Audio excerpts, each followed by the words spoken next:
Welcome back to Lullaby Atlas. Tonight we follow the gentle story of David. Close your eyes, let the world fall away. Before the story begins, let yourself arrive. The day is over now, there is nothing more to do and nowhere else to be. You are safe here. Let your shoulders soften and let the day go. Thought by thought, like small lamps going dark one by one along a quiet street. Tonight we walk a long, gentle road with a shepherd boy under old and patient stars, from the green hills of Bethlehem through the whole of a life to the soft evening at the end of it. You need not follow every turn. You need only to lie still and breathe and rest.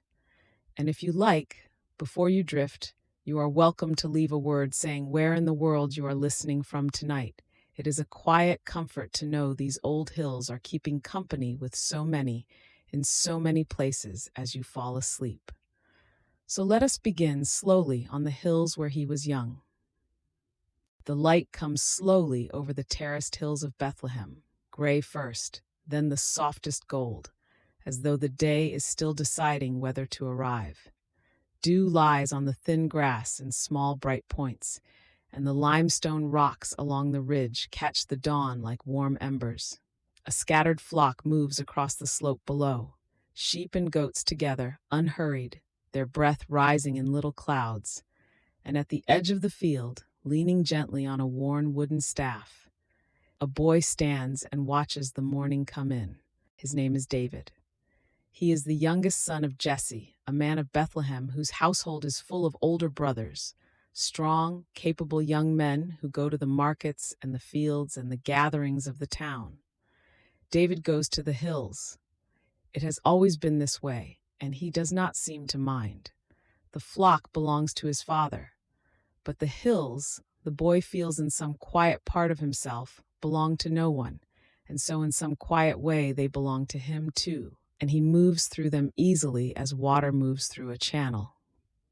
The flock moves, as flocks always have, drifting forward a little, stopping, drifting again, each sheep following some private nose toward the best grass. The boy moves with them, patient as the hills themselves. He knows each animal by sound and by the particular way it holds its head, and when one wanders too near the edge of the terrace, a soft word or the gentle tap of the staff brings it back without alarm. There is a great skill in this quietness, though no one in the town is watching to see it. The morning smells of thyme and warm stone. There is a small lyre that goes with him everywhere, a little instrument of wood and sinew, old enough to have been repaired more than once, with a handful of strings that ring clear and bright in the open air. He carries it slung at his back in the cool of the morning, and sets it on a flat rock at midday when the sun is high and his hands are free. He began to play it very young, learning partly by being shown and partly by listening, the way all true musicians learn. Not by rule, but by the long, quiet patience of the ear. They say, and the old story holds this with great tenderness, that when David played on those hills, the music he made was unlike other music. It rose from something deeper than craft. The melodies came out of him the way a spring comes out of limestone, unhurried and clear, as though the hills themselves were the instrument, and he only the hand on the strings. The sheep would slow and settle when he played. The goats, which are not easily settled, would lift their heads and hold still for a moment, ears turned toward the sound, as though they too were listening for something they could not name. The songs he made were not songs anyone had taught him. They came out of what he saw. The way the light moved across a valley in the morning, the sound the wind made in the dry grasses along the ridge, the color of the sky just before rain, which in these hills is a deep bruised purple shot through with pale gold. He sang to the flock, and he sang to the sky, and sometimes he sang without words at all, only the sound of something grateful moving through a small wooden instrument in an open field. And the hills, the old story says, seemed to listen. At noon, when the sun stands directly over the hills and the shade of every rock shrinks to almost nothing, the boy leads the flock to a hollow where a terebinth tree spreads its wide, dark arms and the ground is cool beneath it. The animals crowd into the shade without being asked. They know this place, this hour, this particular tree, the way creatures know all the rhythms of the landscape they live inside. David sits with his back against the roots and eats bread from his leather bag and figs soft and sweet from a cloth. The cicadas fill the noon silence with their dry, relentless song. In the afternoon, when the air has a little more mercy in it, he rises and leads the flock down to where a thin stream finds its way between two limestone ridges. The water is cool, cold almost, even in high summer, because it comes from somewhere deep inside the rock where the sun has never reached. The sheep wade in without hesitation, drinking with that absolute, uncomplicated trust that sheep bring to water. The goats are more careful, stepping from stone to stone, but they drink too, and the sound of drinking fills the little gully with a soft, rhythmic quiet. He knows every stone of these hills. He knows where the grass is best after rain, and which paths turn dangerous in winter when the limestone is wet. He knows the places where an injured animal can be carried to shelter, and the places where a straying sheep will wander if it is not gently turned. This knowledge lives in his feet and his hands as much as in his mind, the kind of knowing that accumulates not from being told but from years of slow, repeated walking. He is young, but he has already walked these hills long enough that the hills have shaped him, the way water shapes the beds it runs through. Evening comes gently in these hills. The light turns from white to amber, then to a deep warm bronze that makes the limestone glow like heated copper, and the shadows in the valleys below fill with a soft blue-gray that is not quite darkness yet, only its approach. The boy calls the flock back with the particular low sound he uses, not a shout, but something between a call and a song, and they gather toward him the way water gathers toward a low place. Slowly and without urgency, and he leads them home along the ridge as the first stars appear over the eastern hills. The sheepfold is a low enclosure of stacked limestone, roofed at one end with old acacia branches and dried brush to give the animals shelter. The boy settles the flock in for the night, counting them as they pass through the narrow gate one by one, his lips moving softly, and then he finds his place at the opening, wrapped in his cloak, staff across his knees. He is the gate. This is what a shepherd is in the old understanding of the word. The one who lies down at the threshold so that nothing can pass in or out except across the shepherd's own resting body. The nights on these hills are enormous. There is no word for the size of the sky above Bethlehem when the darkness is complete and there is no moon, only the stars. So many and so bright they do not seem like individual points of light, but rather like a great luminous field, a country made of cold fire spread across the dark from ridge to ridge. The boy lies on his back sometimes and watches that country and feels, in the way that young hearts sometimes feel before they have the words for it, that the world is impossibly extravagantly full of something that means well. On cold nights, when the wind comes off the high ground to the east and carries the smell of distant rain, David wraps his cloak tighter and plays the lyre quietly so as not to disturb the sleeping animals. The music he makes in those night hours is different from the daytime music. Slower, lower, each note held a little longer, as though he is in no hurry to reach the next one. It rises and dissolves into the cold air, and the stars receive it without comment. He does not know, on those cold, dark nights, that he is becoming someone whose songs will outlast every stone of every city he will ever see. His brothers are older and stronger, and are thought by most to be the promising ones in Jesse's house. When there is work that matters, harvest, or a journey to the market at Bethlehem, or a gathering of the clan, It is the older brothers who are called. David is sent back to the hills. He carries no resentment in him about this, or if he does, the hills and the flock and the long hours of quiet music have worn it smooth and small, the way the stream wears the stones it runs over, until what is left has no sharp edges and catches the light. There is a leather sling at his belt, a simple tool, a strip of leather folded into a cradle with two cords, the kind that every shepherd in these hills carries.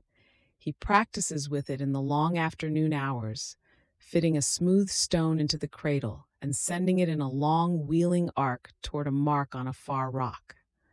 The motion is second nature to him, the slow circle overhead, the release at exactly the right moment, the stone vanishing into the middle distance. He does not think about why he practices. He only knows that the flock is in his keeping, and that keeping it well is its own kind of prayer. The old story holds two memories from those years of the hills, told quietly, and they are these. Once in the dusk, when the light was failing and the flock was gathered at the fold, a lion came from the direction of the valley scrub and moved toward the sheep. And the boy stood between the lion and the flock, and called out and drove it off, and the flock was kept whole.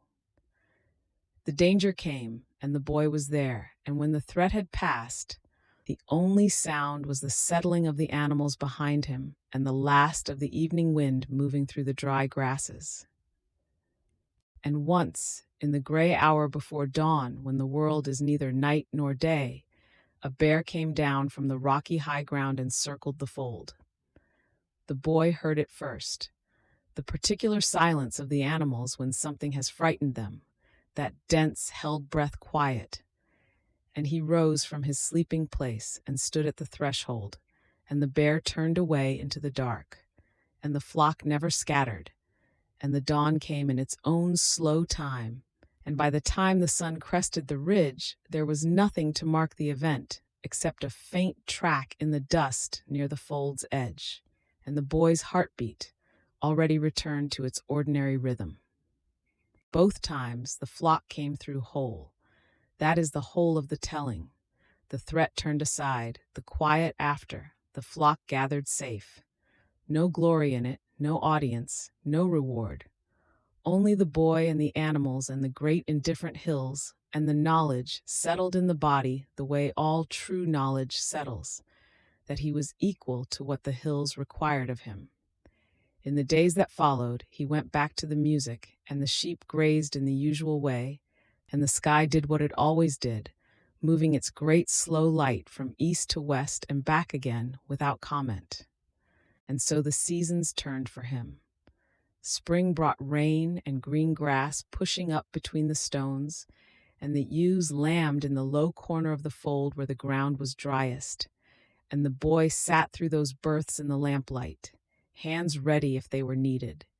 Summer was long and white and dry, and he led the flock to the higher pastures where a little more moisture lingered in the grass. Autumn brought the harvest festivals below in the town, the smell of pressing olives on the wind, and David heard the sounds of celebration drifting up the slope and played his own music in answer, up among the stars. Winter was the hardest and the best. Cold enough that frost sometimes lay on the grass by morning, white and delicate and gone by midday. On those mornings the hills had a hush about them, a held quality, as though the landscape itself was listening for something. The boy's breath rose in steady white clouds, and the lyre strings were a little stiff in the cold and had to be warmed in his palms before they would ring true. But the music he made on those cold mornings had something in it that the summer music did not, a depth, a gravity, like water that has been a long time underground and comes out tasting of the dark and the rock. This was David, the shepherd boy of Bethlehem, in the years before anything had happened to him yet. He was in those years, before the prophet, before the king, before the giant, before the crown, simply the youngest son of the household, sent out with the flock while his older brothers went to greater things. He did not know that anything at all waited for him. He only knew the grass, the stones, the cold, bright stars, the feel of the lyre strings under his fingers, and the long, quiet, generous days of the hills moving through him like music. We turn now to a quiet visitor. Somewhere along the road between the hill towns, an old man was walking.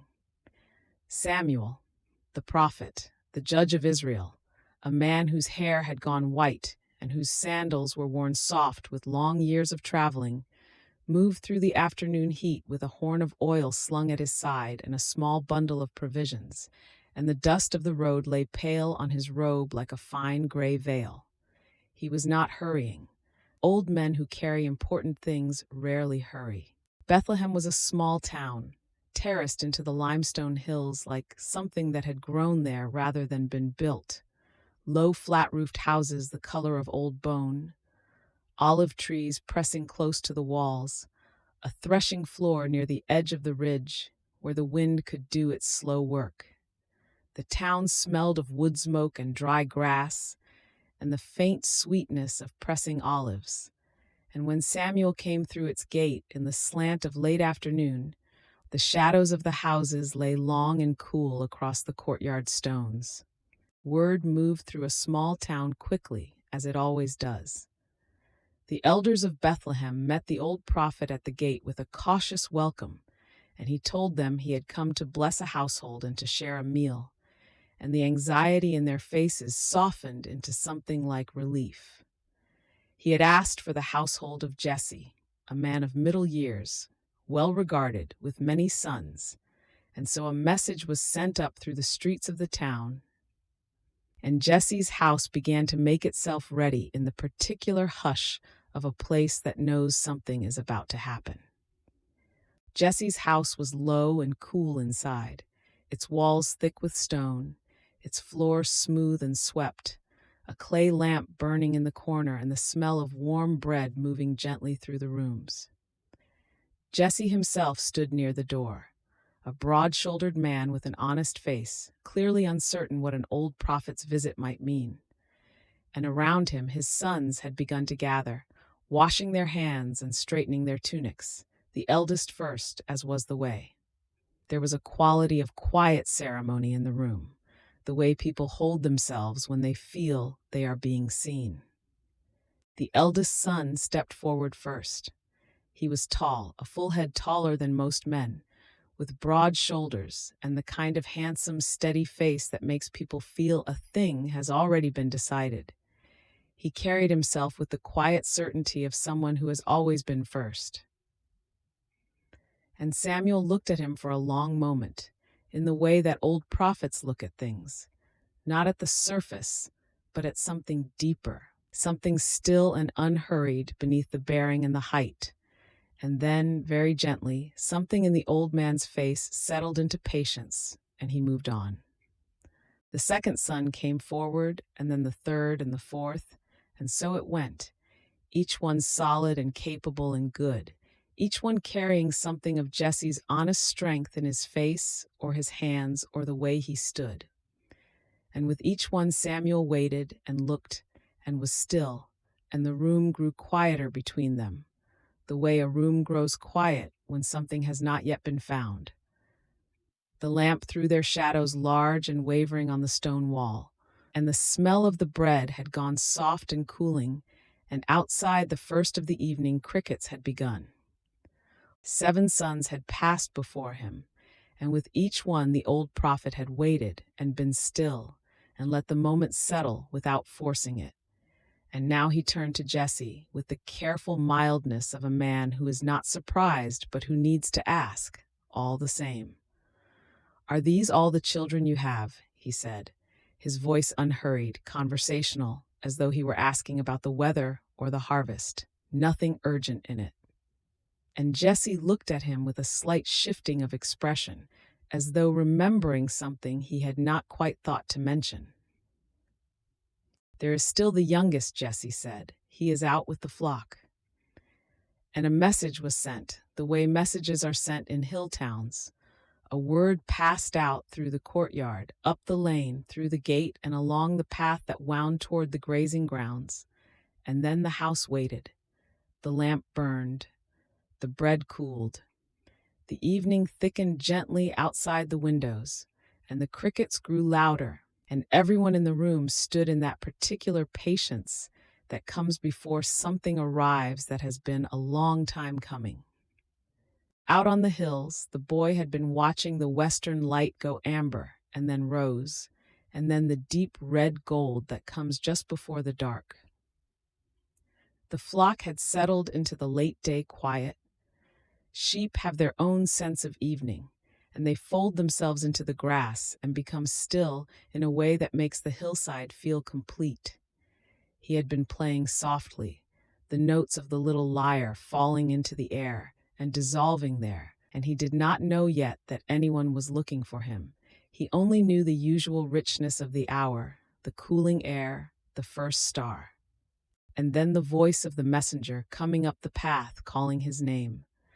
He would have heard it the way you hear your name called across open country, clearly because the hills carry sound and the evening air was still.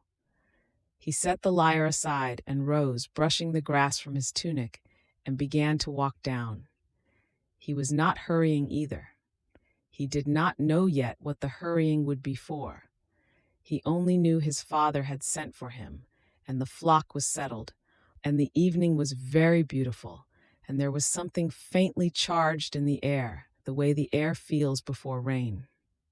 He came in through the door of his father's house with the outdoors still on him, his face sunburnt from long days on the hills, his hands carrying the lyre, his sandals dusty from the path, his eyes bright with the last of the evening light still in them. He smelled of grass and fresh air and the warm wool of the flock, and he stopped in the doorway for a moment, adjusting to the lamplight, taking in the room. His brothers standing close, his father's careful face, and the old man with the white hair and the horn at his side, watching. Samuel looked at the boy for a long moment. This youngest, overlooked, out with the flock while his brothers stood in the lamp-warmed room. And the same unhurried stillness came over the old prophet's face as before, except that this time it did not move on. It stayed. There was something in the way he looked that was less like judging and more like recognizing, the way you recognize a piece of music you have heard only once, long ago, when it comes to you again on the wind. He did not speak for a moment. The lamp threw its soft gold across the room. And then Samuel reached for the horn of oil. It was a simple thing, an animal's horn, smooth and curved, stopped with a plug, worn from handling, the kind of object that had no grandeur in itself except for what it was used for. He unstoppered it slowly, and the smell of the oil was warm and faintly sweet, something between cedar and pressed olive, and it filled the low room gently, the way a scent fills a room, spreading into every corner without announcing itself. The boy stood still, the brothers stood still. Everything held its breath. The old prophet poured the oil over the boy's head, slowly, generously, the way such things are done when they are meant to last. And the oil ran in fine, warm threads through his hair and along his temples and down to the collar of his tunic. And the lamplight caught it and held it, and the room was very soft and very still. There was no voice from the sky. There was no figure, no sign, no marvel that anyone watching could later point to and describe precisely. There was only the oil and the warmth and the hush, and something that settled over the room like the feeling at the end of a long day when a door closes and all is well. The boy stood beneath the oil and the warmth and the hush, and something in him, something that had no name and that he could not yet have explained, was changed and was also entirely the same, the way the ground is entirely the same after the rain has fallen and yet has taken something into itself that will show later in the green. He did not feel grand. He did not feel chosen in any way that made him different from the flock or the hills or the particular color of the evening sky. He only felt still, and the oil was warm, and the lamp burned on. And then, tenderly, the evening went on.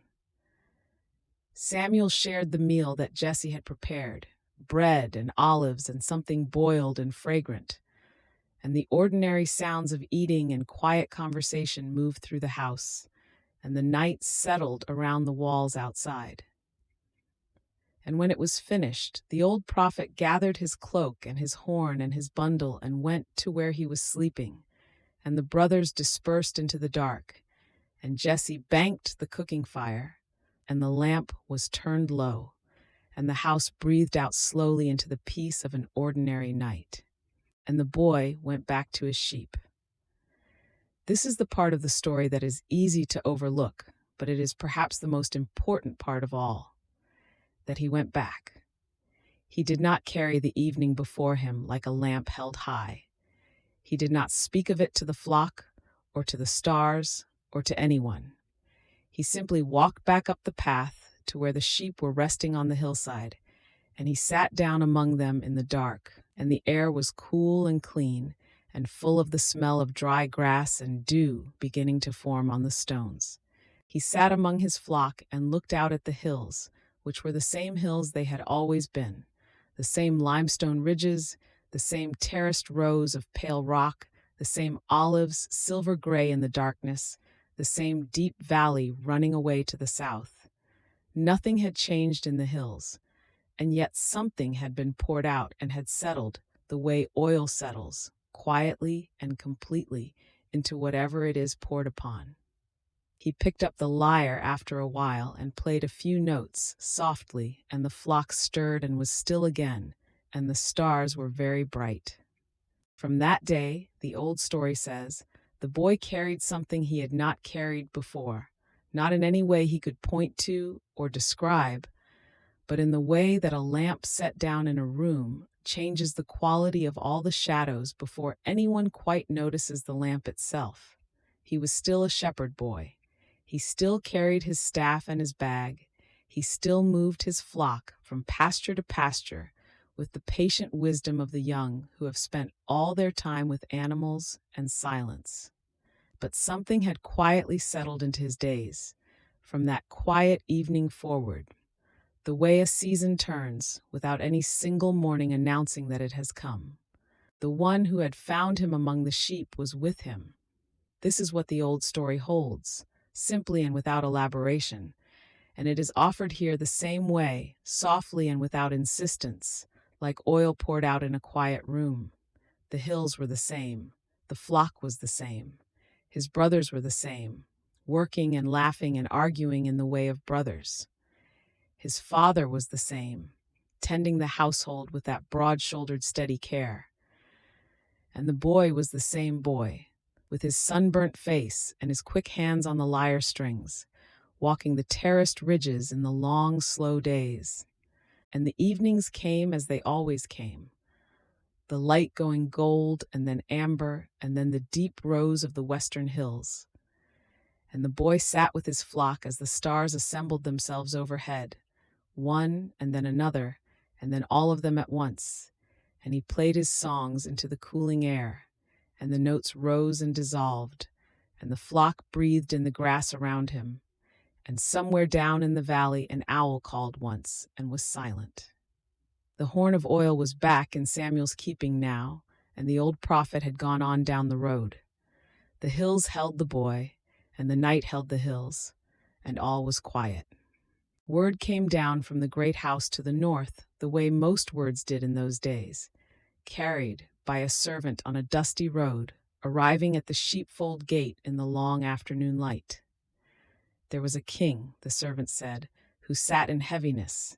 There was a hall of pale stone where the shadow would not lift, and someone had spoken of a boy in Bethlehem who played sweetly on a little harp, whose music was the kind that eased a troubled mind. The servant waited at the gate. The flock moved slowly behind him in the ochre dust. Jesse, the boy's father, listened to the servant's words and was quiet for a moment, looking out over the terraced hillside. Then he called the boy in from the far pasture, where he had been sitting with the younger animals under a terebinth tree, a broad-leaf tree whose shade smells faintly of resin and cool bark. The boy came in with dust on his sandals, and the little harp slung across his back, its worn strings catching the low western light. His father told him what had been asked. The boy looked at his father, then he looked at the hills. He was given a donkey for the road, and his father sent with him a gift for the king: a skin of wine, a loaf of bread, and a young goat. The road north was long and pale with limestone dust, winding through dry valleys where the scrub oaks stood in rows like quiet sentinels, and through one wide pass where the wind came down cool off the hills and the air smelled of thyme and dry earth. The boy rode with his harp across his knees, and the donkey's hooves made a soft, unhurried sound on the stones. The king's house was larger than anything the boy had known. Great walls of dressed stone, cool even in the afternoon, worn smooth by many hands at the threshold. There were spears leaning in the entrance, and the smell of oil lamps and cedar wood and warm bread from somewhere deep inside. Servants moved through the corridors in soft, sandaled footsteps. The boy stood in the outer courtyard, still and unhurried, his gift animals tied at a stone post, and a steward came out to look at him, this small, clear-eyed boy with a harp and a dusty cloak. The hall itself was long and low-ceilinged, its walls the same pale limestone as the hills outside, and in the evening the oil lamps were lit along the side walls in shallow clay brackets, throwing warm amber pools across the worn stone floor. At the far end, raised a little on a stepped platform, was the throne, a wide seat of carved wood and dark cloth, and in it sat the king. He was a large man, tall even seated, broad-shouldered, and there was a heaviness about him that had nothing to do with his body. It was in the set of his jaw, the dullness of his eyes, the way the shadow seemed to gather around him like a cloak he had not chosen to wear. It is told that the trouble that had settled on the king was like a gray weight behind the eyes, a stillness that was not peace, a silence that was not rest. Those who served him moved quietly, careful not to make sharp sounds, and spoke to him in low voices. The great man who had once stood a full head above his people, who had moved through the world with such sureness, something in him had grown still in a way that frightened those who loved him. He sat. He was not comforted. The shadow lay over the hall the way cloud shadow moves over a hillside, slow and cold, refusing to pass. The boy was led into the hall. He sat down on a low wooden stool that a servant had placed some distance from the throne, not close, not far, just within the reach of sound. He settled the small lyre in his lap, feeling the familiar weight of it, the worn smoothness of the wood against his forearms. He did not look long at the king. He looked at his own hands for a moment, and then he began to play. The first notes were very quiet, almost nothing, the way a fire sounds when you lay the first dry grass on the embers, and it catches without fuss. The song was not a grand thing. It was the kind of song that had grown slowly on the hillside, shaped by long afternoons, with no one listening but the sheep and the wide sky. It moved in the low registers first, unhurried, the notes spaced out so the silences between them were part of the music. The stone walls of the hall took the sound and held it for a moment before letting it go, and this gave the music a depth it had not quite had on the open hill, a resonance, a warmth, as though the old stone itself were joining in. Those in the hall grew still. A servant who had been arranging pottery near the wall stopped and did not move. A steward standing near the door let his hands fall to his sides. The music asked for nothing from anyone. It simply moved through the room, the way evening air moves through an open window, cool and unhurried, carrying with it the faint smell of distant hills, of dried grass and stone warmed by the sun. And at the far end of the hall, in the shadow of the throne, the king's heavy shoulders eased very slightly as though he had set down something he had not realized he was carrying. The shadow did not vanish. That is not how such shadows work. But it eased the way a storm eases toward evening, not gone, but drawn back from the immediate air, retreating to the edges of things. The king's breathing slowed. His hands, which had been resting rigid on the arms of the throne, opened a little, the fingers uncurling. His eyes, which had been fixed on nothing, moved slowly to the boy and rested there, not with curiosity exactly, but with something softer, something almost like the look of a man watching a distant hillside at dusk and finding, without knowing why, that he is comforted. Evening after evening, it was the same. The lamps were lit, the servants moved through the hall, setting out the small clay oil bowls along the walls, and the boy took his place on the low stool with his harp. Sometimes the music was brighter, climbing into the upper strings where the notes rang clean and light. Sometimes it stayed low and slow, almost wordless, a deep wandering that seemed less like a song and more like the sound of a river moving through stone, steady and without urgency. The king listened, and in the listening something in him rested, even if only for the length of an evening. The king came to look for the boy in the evenings, not openly. The great man did not say so aloud, but the servants noticed that he would seat himself earlier on the days the boy was expected, and that he would be restless if the boy was delayed. There grew between them a bond that was strange and tender and unequal in every outward way. The large, troubled king and the small, quiet boy with the dusty cloak and the worn lyre. And yet in the evenings, with the music between them, the distance of rank meant almost nothing. The boy played, the king listened, the shadow eased.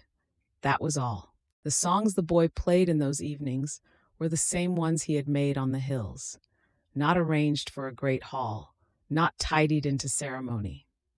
They were shepherd songs, breathing with the rhythms of the outdoor world, the slow turning of the seasons, the sound of rain on dry ground, the particular hush that falls over a hillside just before dawn. In the stone hall, they became something else as well, without ceasing to be what they were. Something the king heard with his whole body, the way a tired man hears the sound of a well-known voice in the dark and feels, without quite knowing why, that he is no longer alone. There were days when the shadow lifted so far that the king moved more freely through the hall, speaking to his stewards, eating with something closer to appetite, even once, reaching out to set a hand briefly on the boy's shoulder as the music ended.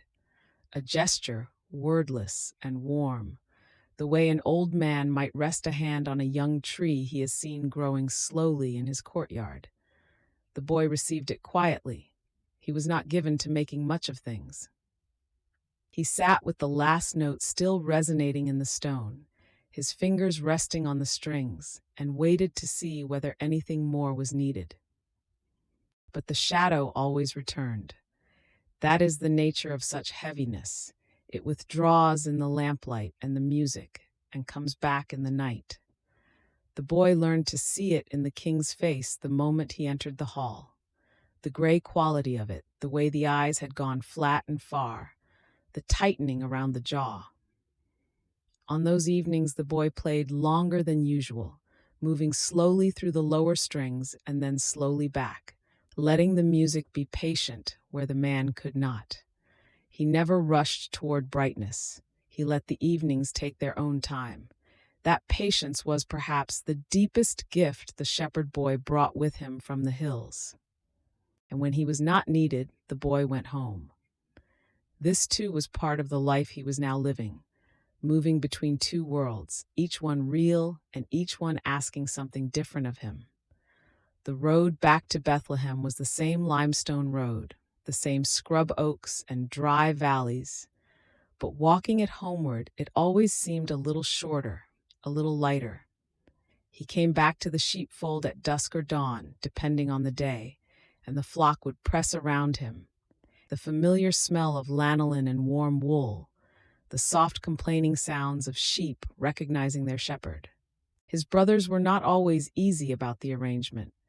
They were older, and the old feelings of the oldest among the youngest move in slow, complicated currents. But the boy did not stay long enough on those visits to let the air between them grow heavy. He watered the flock, he helped carry feed, he slept in the sheepfold under the same cold stars he had always known. The Pleiades rising early in the east, the great slow wheel of the night turning over the terraced hills. And in the morning he was the same boy he had always been, unhurried and without pretension. In this way the months turned, and the boy grew in his knowledge of both worlds, the wide open hillside world of the shepherd and the close lamplit world of the stone hall. He learned when the king needed silence more than music, and would sit quietly with the harp in his lap and not play at all, just be present in the room the way a lamp is present, giving off light without demanding anything. And he learned, perhaps, that to ease another person's heaviness is not always a matter of doing. Sometimes it is simply a matter of staying. The evenings in the hall had their own texture and smell, the faint bitterness of the olive oil burning in the lamps, the cold coming up through the stone floor even in summer, the dry cedar scent of the ceiling beams, and sometimes, if the wind was right, the distant smell of the hills themselves drifting in through the high, narrow windows, thyme and limestone, and the particular sweetness of dew on warm rock.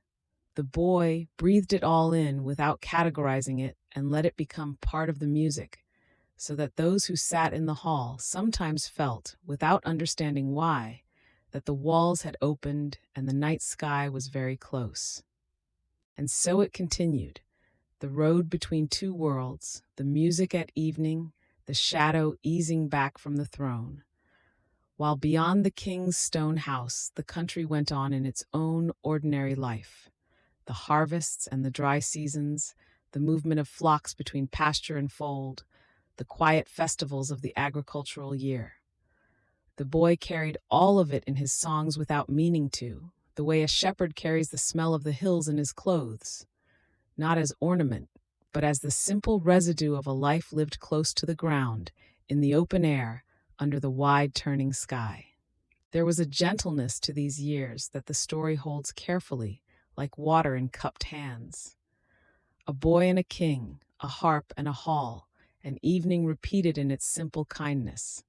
The music offered, the heaviness eased a little, the night made briefly softer.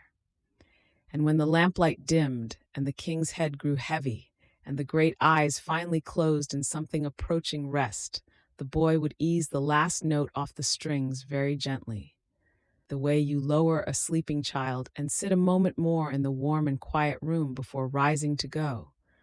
The stone floor was cool, the last lamp breathed, and the hall was at peace for a while.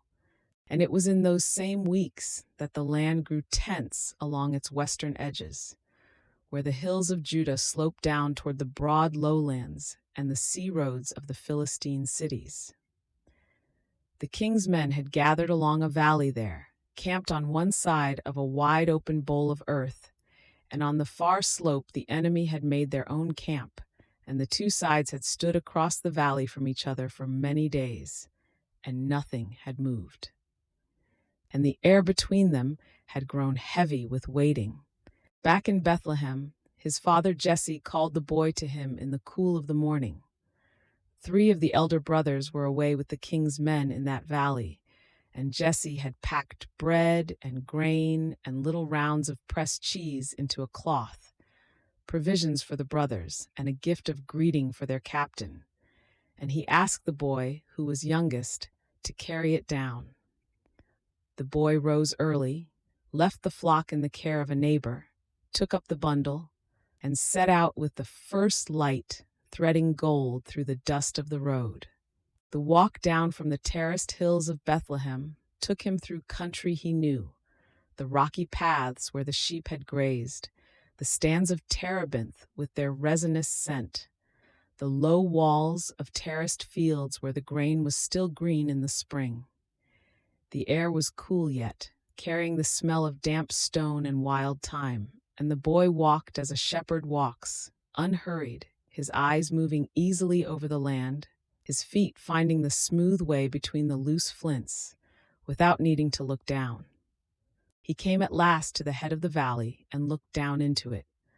A long open bowl, wide and pale in the morning light, the grasses dry at the edges, and a thin silver thread of a brook running along the floor far below.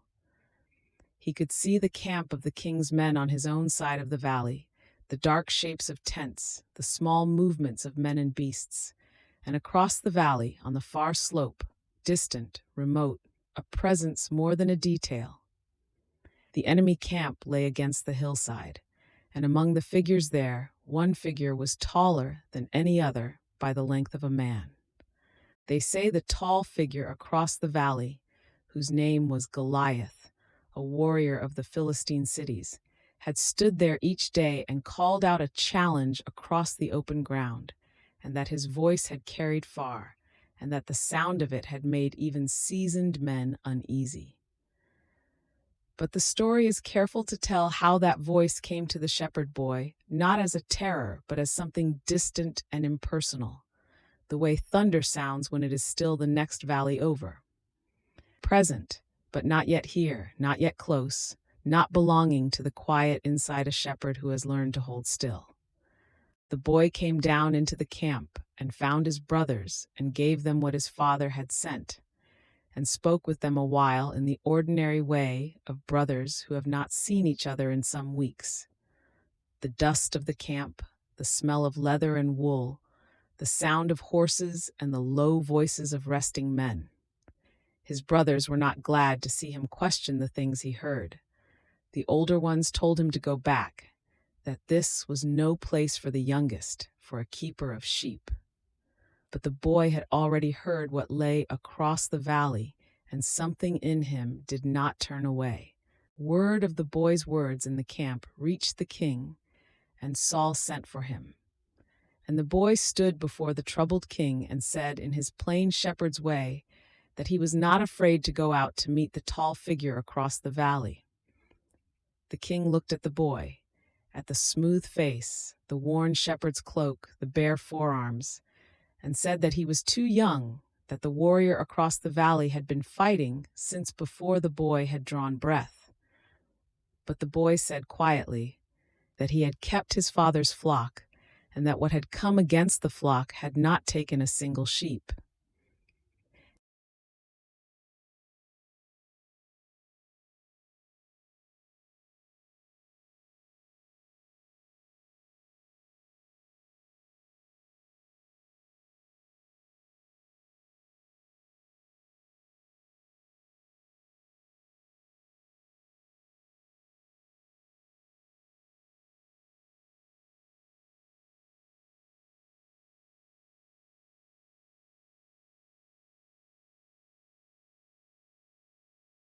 A small empty bag of rough cloth.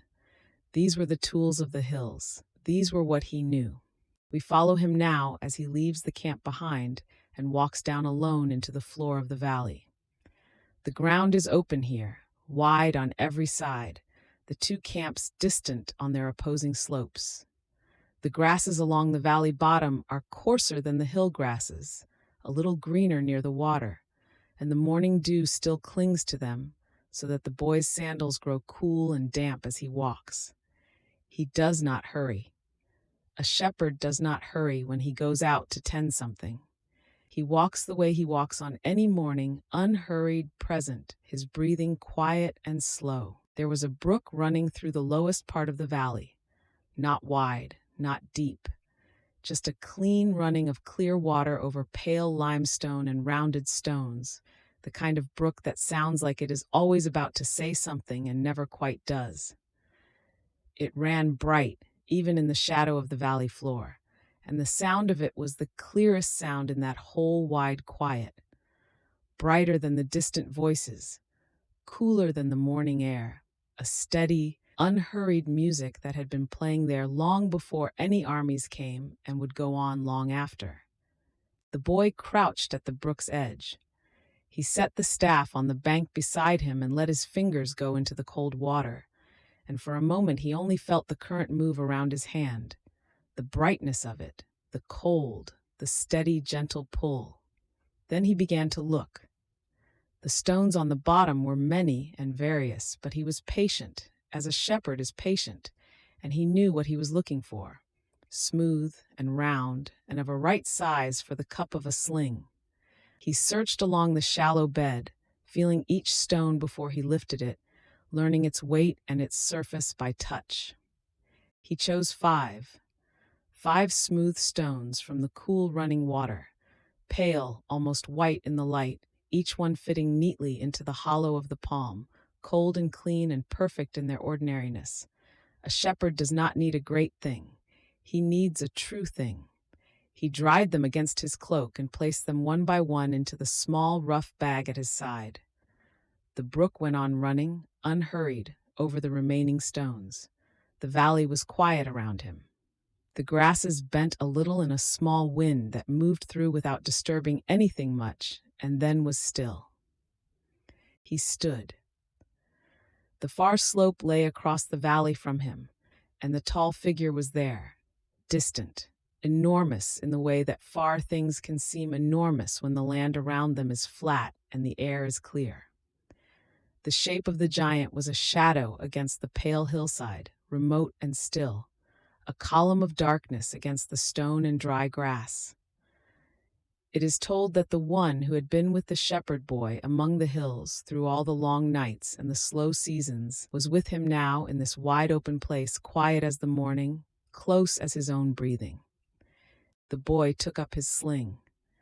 This, too, was an ordinary thing. Braided leather, worn soft with use, the kind of tool a shepherd works with so long it becomes part of his arm.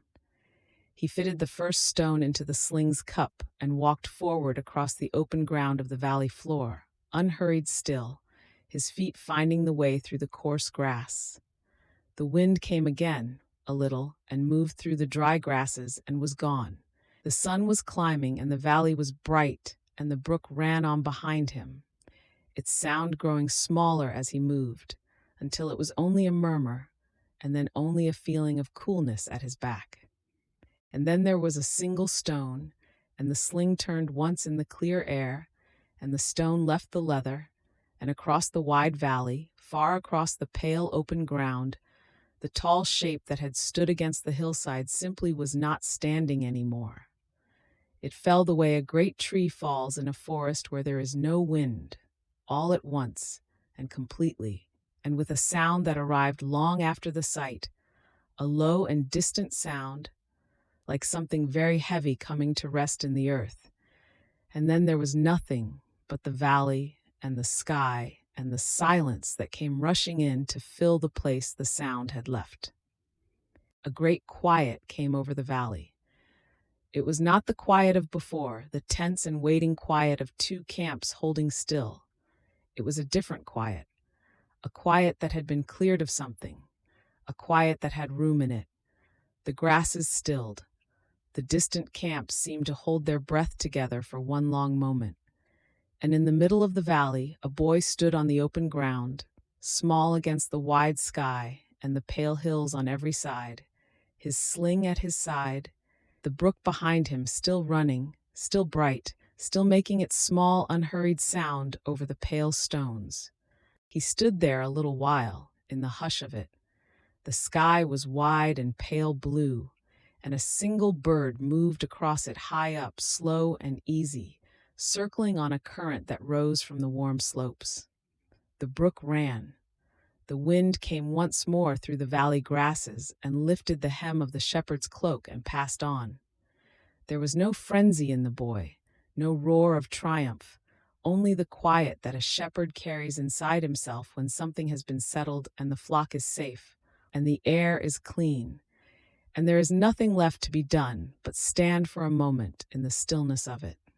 And somewhere in the distant camp behind him, in the tents along the near slope, voices were beginning to rise, at first uncertain, then gathering, a sound like water finding its level after something has moved the vessel, a sound that was not yet celebration, only recognition, only the slow collective understanding that something had changed. But the boy himself was quiet, there in the floor of the valley. He bent once at the brook, briefly, and let the cold water run over his hands again, the way a person washes not dirt, but the weight of a thing, and stood, and the water dripped from his fingers into the current and was carried away.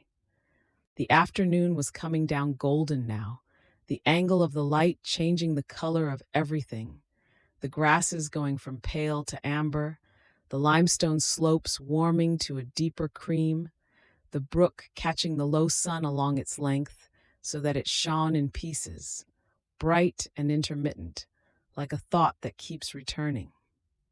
The boy picked up his staff from where he had left it at the brook's edge and held it again in his familiar hand. He turned back toward the camp. He walked the same way he had come, unhurried, quiet, his feet moving easily over the valley floor and then up through the coarse grass toward the slope. And the valley behind him was still. The open ground lay quiet in the amber light, and the brook ran through the middle of it as it had always run, and the pale stones in the brook were the same stones, smooth and cold and ordinary, and 4 of them still lay at the bottom of the current, where the boy had not needed them, undisturbed, carried by the water no further than they had always been, resting there in the clean flow of an ordinary afternoon. Evening was coming to the valley. The shadows of the far ridge stretched slowly across the floor. The light grew amber, then soft and low. And that is how the story remembers it, not in the crash and the roar that other tellings reach for, but in the brook and the 5 smooth stones, and the boy who walked out quiet and came back quiet, and the valley that was at peace in the evening light. The shepherd had kept his flock. The thing that had stood across the open ground was gone. The water ran. The first stars were finding their places above the ridge, small and certain, the same stars that had watched over a boy and a flock on the hills of Bethlehem through all the long and tender nights before, and the valley rested. We turn now to a friendship. The days after the valley brought David into the halls of the king, into lamplight and stone and the smell of cedar and wool, and it was there that he met Jonathan, the king's eldest son, a young man with quiet eyes and an easy way of standing, as though he had never needed to prove his steadiness to anyone. It is told that Jonathan saw something in the shepherd boy from Bethlehem and felt at once a drawing of the heart that he could not have named and did not try to. There are friendships that grow slowly, watered by years of small and ordinary things, and there are friendships that arrive whole, like a door opening into a room already furnished and warm. What Jonathan felt for David was the second kind. The old story tells it plainly and without embarrassment, that the soul of the king's son was bound to the soul of the shepherd boy, that he loved him as his own life. Words the old tellers did not soften, because they saw nothing in this love that needed softening. In those early days they walked together in the long evenings, out through the gate of the town, and up onto the low hills, where the terraces stepped down in pale stone toward the valley, the air warm with the smell of thyme and dry earth, the sky going from amber to a deep and tender blue above them. Jonathan spoke easily, with a soldier's directness softened by something thoughtful underneath, and David listened and then answered. And the talking moved between them the way water moves between stones, finding its way without effort. One evening, Jonathan came to David carrying his own cloak across his arm, a fine thing, heavy wool dyed deep, worn at the hem from use, warm with the warmth of its owner. He held it out without ceremony, the way a person offers something they have already decided to give and do not wish to make a speech about. And with it came his belt, tooled leather and smooth with handling, and his bow, unstrung and wrapped in its cloth, the whole equipment of a soldier and a prince, laid quietly into the hands of a shepherd. It was a gesture the old world understood well and that the heart still understands. To give the things you carry on your own body is to say something words cannot carry. Jonathan was the king's son. The bow and the cloak were marks of what he was, and he gave them freely, without regret, without condition, as though in that quiet evening on the hill he was saying, "Whatever I am also this, your friend, in all that the word can hold." David received them and said nothing for a moment, and the air between them was full of the sound of distant sheep and cooling stone. In the weeks that followed, they were often together, walking the same hills at the close of the day, sitting in the courtyard of the king's house after the evening meal, the air cooling and the stars thickening above the open square of sky. Jonathan asked David about the shepherding years, about the long nights on the hills with only the flock and the dark around him. And David talked about those things the way a person talks who has kept them private for a long time and is glad now to speak them into a listening ear. David spoke of the small things he had loved on the hills, the particular smell of rain on limestone before it fell, the way a ewe would call for her lamb in the last light, the way the flock would grow still and press together in the dark when something moved on the ridge above, and how he had learned to read that stillness the way a reader reads a word. Jonathan listened with his whole attention, the way good listeners do, not waiting for his turn to speak, but genuinely inside the other's telling, following it wherever it went. And then there was the harp, David's small ancient lyre that he had carried from Bethlehem, the wood worn smooth at the neck from years of his hand. In the evenings he sometimes played it where they sat, soft melodies that rose and wandered and did not press toward any resolution, the way thoughts move at the edge of sleep. Jonathan did not speak while David played. He sat with his knees drawn up and his chin resting on his arms and let the music do what it had always done, gather the air together into something quiet, something safe. It is worth holding this for a moment, this friendship between the shepherd and the prince. Two young men sitting in the warm dark with the sound of the lyre between them and the whole wide night around. Nothing asked of each other, nothing owed. Only the uncomplicated grace of being known by another person and knowing him in return, a thing rare in any life and in any century and in any house, whether a shepherd's low tent or a king's stone hall. The old tellers knew it was precious. They kept it carefully and passed it on. But even in those quiet days, a shadow was already moving at the edges of the hall. The king, Saul, large and proud and already carrying a heaviness in him that no one quite knew how to name, had looked at David's return from the valley with something that had begun as admiration and had curdled slowly into unease. The songs the women sang when the armies came home had troubled him. He heard his own name in those songs and heard David's name after it, and something in him tightened like a knot that cannot be loosened. The heaviness in the king grew and shifted and grew darker, and David, who had come to play for him with such gentleness and had asked nothing but to serve, found that the welcome in the king's eyes had changed into something watchful and cold. He could not have said exactly when it changed. These things do not announce themselves. One day the room feels warm, another day it feels close, and then one morning it feels dangerous, and you understand that the change has been coming for a long while without a name. Jonathan saw it too. He was his father's son, and he loved his father, that heavy and troubled man, with a loyalty that had never faltered.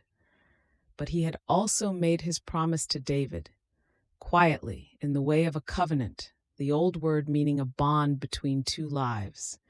And he held both loves inside him like a man carrying two full vessels, careful not to let either spill. He went to his father and spoke for David, gently, honestly, and the king listened and relented for a time, as he always did when Jonathan spoke. For a time things steadied. David returned to playing for the king in the evenings, and the music did what it had always done: softened the air, gentled the king's heaviness, gave the room something to rest in. But the steadiness was fragile, like frost on still water, beautiful and thin. Beneath it, the king's unease had not dissolved. It had only gone quiet for a season, the way a river goes quiet in dry months, moving underneath the dry bed, waiting for rain. Jonathan watched and hoped and kept watch and said nothing of his watching. And then the day came when Jonathan knew that David could no longer stay. The king's mood had turned hard again, harder than before, and there were looks and words and a tension in the hall that was past the reach of music or of gentle speech. Jonathan's face was calm when he went to find his friend, but his eyes were full of something he did not say. The knowledge that what was coming was final, and that there was nothing he could do to stop it, and that there was grief in that fact, however quietly he held it. They met in a field at the edge of the town, one of those ordinary fields of dry grass and scattered stones that border every small town in that landscape, where the goats come in the morning and the air smells of warm soil and wild fennel, and the sound of the town behind you is a low murmur. The light was gold and long in that particular way it is in the hour before the day closes, laying itself flat across the earth and finding every stone and blade of grass and making each one distinct and bright and brief.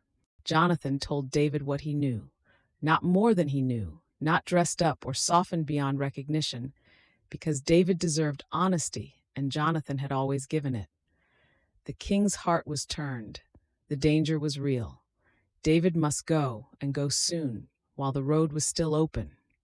He said it quietly, one friend speaking a hard truth to another, his voice steady, even while his jaw was set in the way of a man who is holding more than he is speaking. When he finished, the field was very quiet, and the light lay on both of them alike. David did not argue.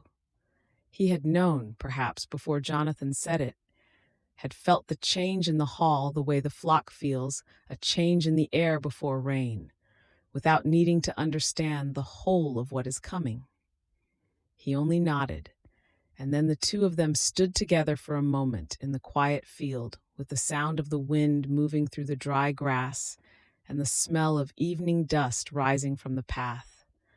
And there was nothing more to be said that words were equal to, and they both understood that. The old story says they wept, both of them, the king's son and the shepherd, standing in the long light of that ordinary field at the edge of the town where they had walked so many evenings before. There is no shame in the telling of it.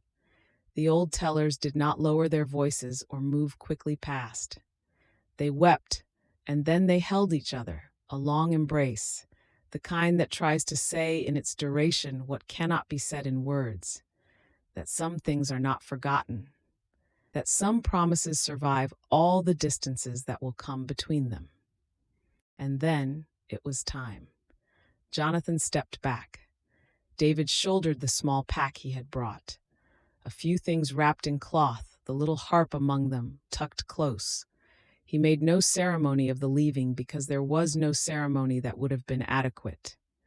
He turned and walked out across the field, toward the low hills and the darkening east, the wilderness ahead of him faint and wide in the falling light, his footsteps quiet in the dry grass, growing smaller with each step until the field held only his retreating shape and the long shadow he cast behind him. Jonathan stood where he was and watched him go. He did not call after him. He did not walk away quickly, as though the watching was too much. He stood in the field as the last light left the sky, and the first stars appeared above the edge of the hills, small and certain, the same stars that had watched over two young men walking in the evenings, talking and playing the harp and giving cloaks and bows and the whole of their trust to each other in the quiet years when such things had been possible. He stood until David was gone and the field went still. The friendship did not end in that field. though the two of them would not walk those hills again. It had been made of something more lasting than proximity, a cloak given freely, a warning spoken honestly, an embrace held long enough to carry across whatever distance was coming. The promise between them lived on in each of them, carried quietly the way a shepherd carries a song he learned as a boy, not always voiced, not always near the surface, but there, present in the chest, warm and undiminished, all the long road ahead, and the field rested in the dark. We follow him now into the wilderness. He left without fanfare, without a procession or a farewell. Only the roads south and east, the limestone hills rising pale and bare on either side, the scrub and the dry grass, the enormous silence of the Judean wild country opening ahead of him. He was young still, carrying very little, a cloak, his harp, the memory of a field and a friend. The towns fell behind him one by one, their walls growing small, and then the land swallowed him whole, the way the wilderness swallows everything, quietly, completely, without ceremony. The wild country of Judah is not a gentle place, and yet it is, in its own way, beautiful. The limestone breaks open in long ridges and sudden drops, the color of old bone in the midday light, of warm honey when the sun is low. Dry ravines, called wadis, cut through the hills like the beds of forgotten rivers, their floors of sand and gravel still cool in the mornings, sheltered from the wind. Here and there a tamarisk grew, its feathery branches gray-green, casting a little shade. And everywhere the silence. A silence so complete it had a kind of weight to it, a texture like rough cloth laid gently over the ears. He had known the wild country since boyhood, had driven his father's flocks into the hill pastures, had slept under the open sky when the season required it. The wilderness was not a stranger to him. He knew how the temperature fell sharply after dark, even in summer, how the dew came up before dawn and dampened the grass and the stones, how the rock partridge called from the ledges in the early morning, its voice carrying far in the stillness. He knew the taste of spring water from a limestone cistern, cold and mineral, tasting faintly of the stone itself, and the way a small fire of thornwood smelled at night, sharp and clean. Others came to him in those wandering days, men who had nowhere else to go, men tired and uncertain, men who found in his company something steady and quiet. They made their camps in the remote places, in the caves and the ravines, moving when they needed to move, resting when the land permitted. He was their shelter in some sense that had nothing to do with walls or rooftops, a stillness at the center, a steadiness that others gathered around the way sheep gather around a shepherd on a cold night, not from instruction, but from something older than instruction, some warmth they could feel even before they understood it. The king, they say, was troubled. The shadow that had fallen across him had not lifted. It moved with him the way shadows do, shifting but persistent.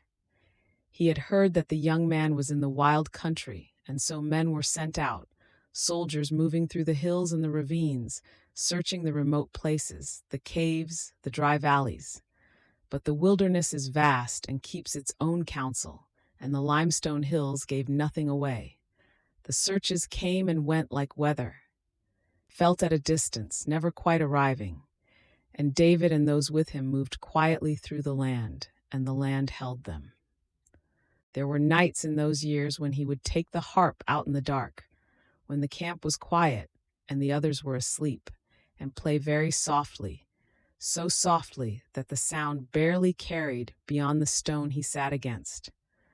The strings were cool under his fingers at first, the way all things are cool in the desert night, and then they warmed as he played. He did not play the songs that courts required, the formal music, the measured compositions. He played the old songs, the ones he had made on the hills of Bethlehem when there was no one to hear but the sheep and the sky. They rose out of him like breath. The stars over that wilderness were extraordinary, not dimmed by any settlement, not softened by any lamp or cook fire near enough to matter. They spread from ridge to ridge, dense and brilliant, the great river of them crossing the sky from one dark hill to the other. And underneath them the limestone showed pale as water, and the wadis were rivers of shadow. He had always known the night sky, a shepherd's companion, a shepherd's calendar. But out here in the wild country it felt closer somehow, as though the sky had descended to keep the wilderness company, or the wilderness had opened itself to receive the sky. The music he played found no echo and needed none. The old story says that one day in those years the king came out himself, not his soldiers alone, but the king, walking into the same wild country where David moved. It was the hill country of Judah, the limestone ridges and the deep caves, and the king came with a company of men, and they searched. And it happened. The story tells it quietly, without drama, that the king entered a particular cave, alone, to rest from the road. The cave was large and dark, its walls rough limestone, its air cool and still and smelling of deep earth. And in the shadows at the far end of that cave, hidden in the dark, was David, and with him the men who followed him. They did not move. They held themselves absolutely still in the darkness, and the darkness held them. The king rested near the entrance where a little light fell in, gray and diffuse, and he did not look toward the deeper shadows. The cave was the kind of silence that is different from open-air silence, enclosed, held, almost tangible, the sound of one's own breathing very close and careful. David's men were still beside him. They did not speak. The king's robe was pale in the dim light, and he rested unaware, a tired man in a cave, not a king threatening anyone, not an enemy in any ordinary sense, only a man, troubled and mortal, unknowing. And David crept forward in the dark, very slowly, without sound, the way he had once moved among sheep that must not be startled, his feet finding the stone floor by feel, his breathing slow and measured. He came close enough to touch the hem of the king's robe, where it lay against the cave floor, close enough to see the weave of the cloth, pale wool worn soft, the border stitched in a darker thread.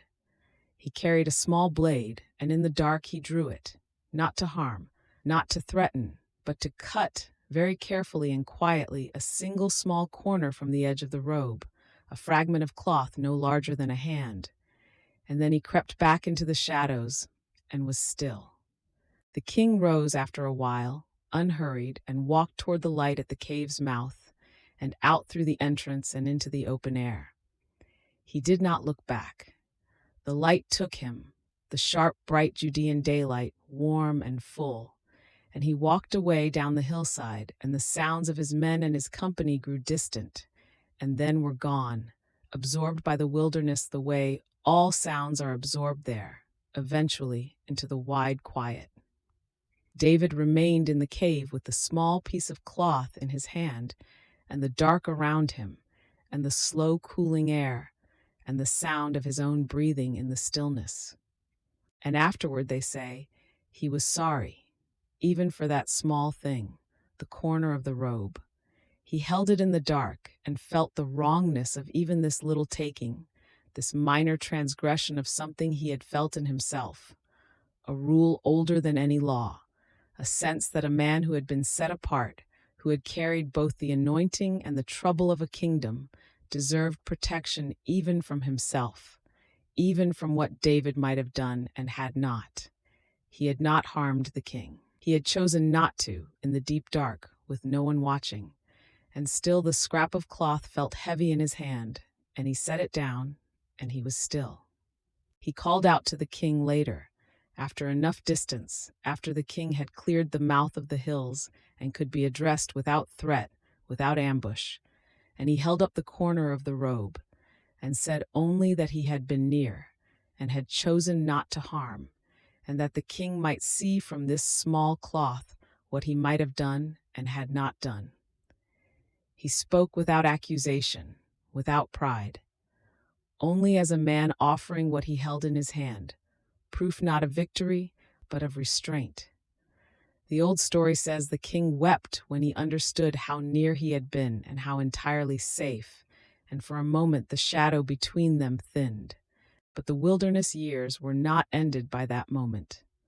The shadow thinned and then thickened again, the way shadows do, as the king returned to his house and the days accumulated, and the trouble in him settled back over whatever clarity had briefly opened.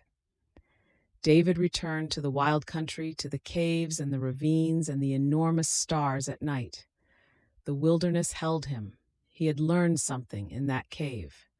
Not a strategy, not a lesson he could name, but something felt, something he carried in his chest afterward, that mercy given in the dark, with no audience, is the fullest kind, that the choosing not to harm is its own completion.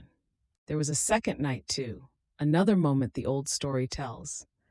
He came upon the king's camp while the soldiers slept, the whole company lying out under the open sky, the night cold and full of stars.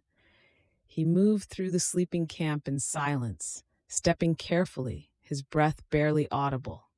And at the center of the camp he found the king asleep, a spear thrust into the earth beside him, a jar of water near his head. He took only the spear and the jar, nothing else, no harm, and slipped back out through the sleeping camp and up the hill and into the dark, and was gone before any man stirred. From the hill above, at a safe distance, he called out again, so that the king's men woke and looked, and saw him standing on the ridge with the spear and the jar in his hands, proof that he had been near, proof that he had chosen, again, not to harm. It was the same gesture as the robe, only done now under the open sky with the stars above them both. The spear caught a little moonlight, pale and cold. The king's voice came up the hill, recognizing him, and there was a long silence between them across the dark hillside. Two men, one on the ridge and one in the camp below, and the silence held what neither of them said. He left the spear and the jar where the king's men could retrieve them, sat down carefully on a stone, and walked back into the wilderness. The kindness of it was plain, plainly felt and plainly given, and he did not stay to watch it be received. That was not what the gesture was for.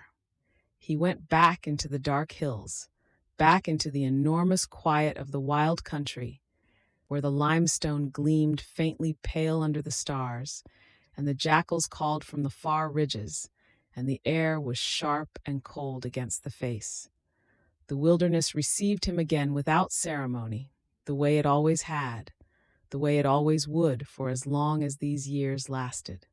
In the mornings, the cave mouth would frame a rectangle of pale gold, the sun rising over the eastern hills, and the dew would be on the stones outside, and sometimes a thin mist lay in the wadis below, soft and white, dissolving as the day warmed. These were the hours he loved best, the very early hours, when the light was new and the world had not yet fully committed itself to the day's heat. He would sit at the mouth of the cave with his harp across his knees, not always playing, sometimes only listening to the waking of the birds, the chatter of sparrows in the thorn bush, the long call of a hoopoe somewhere below, and the light would come, and the mist would go, and the day would open.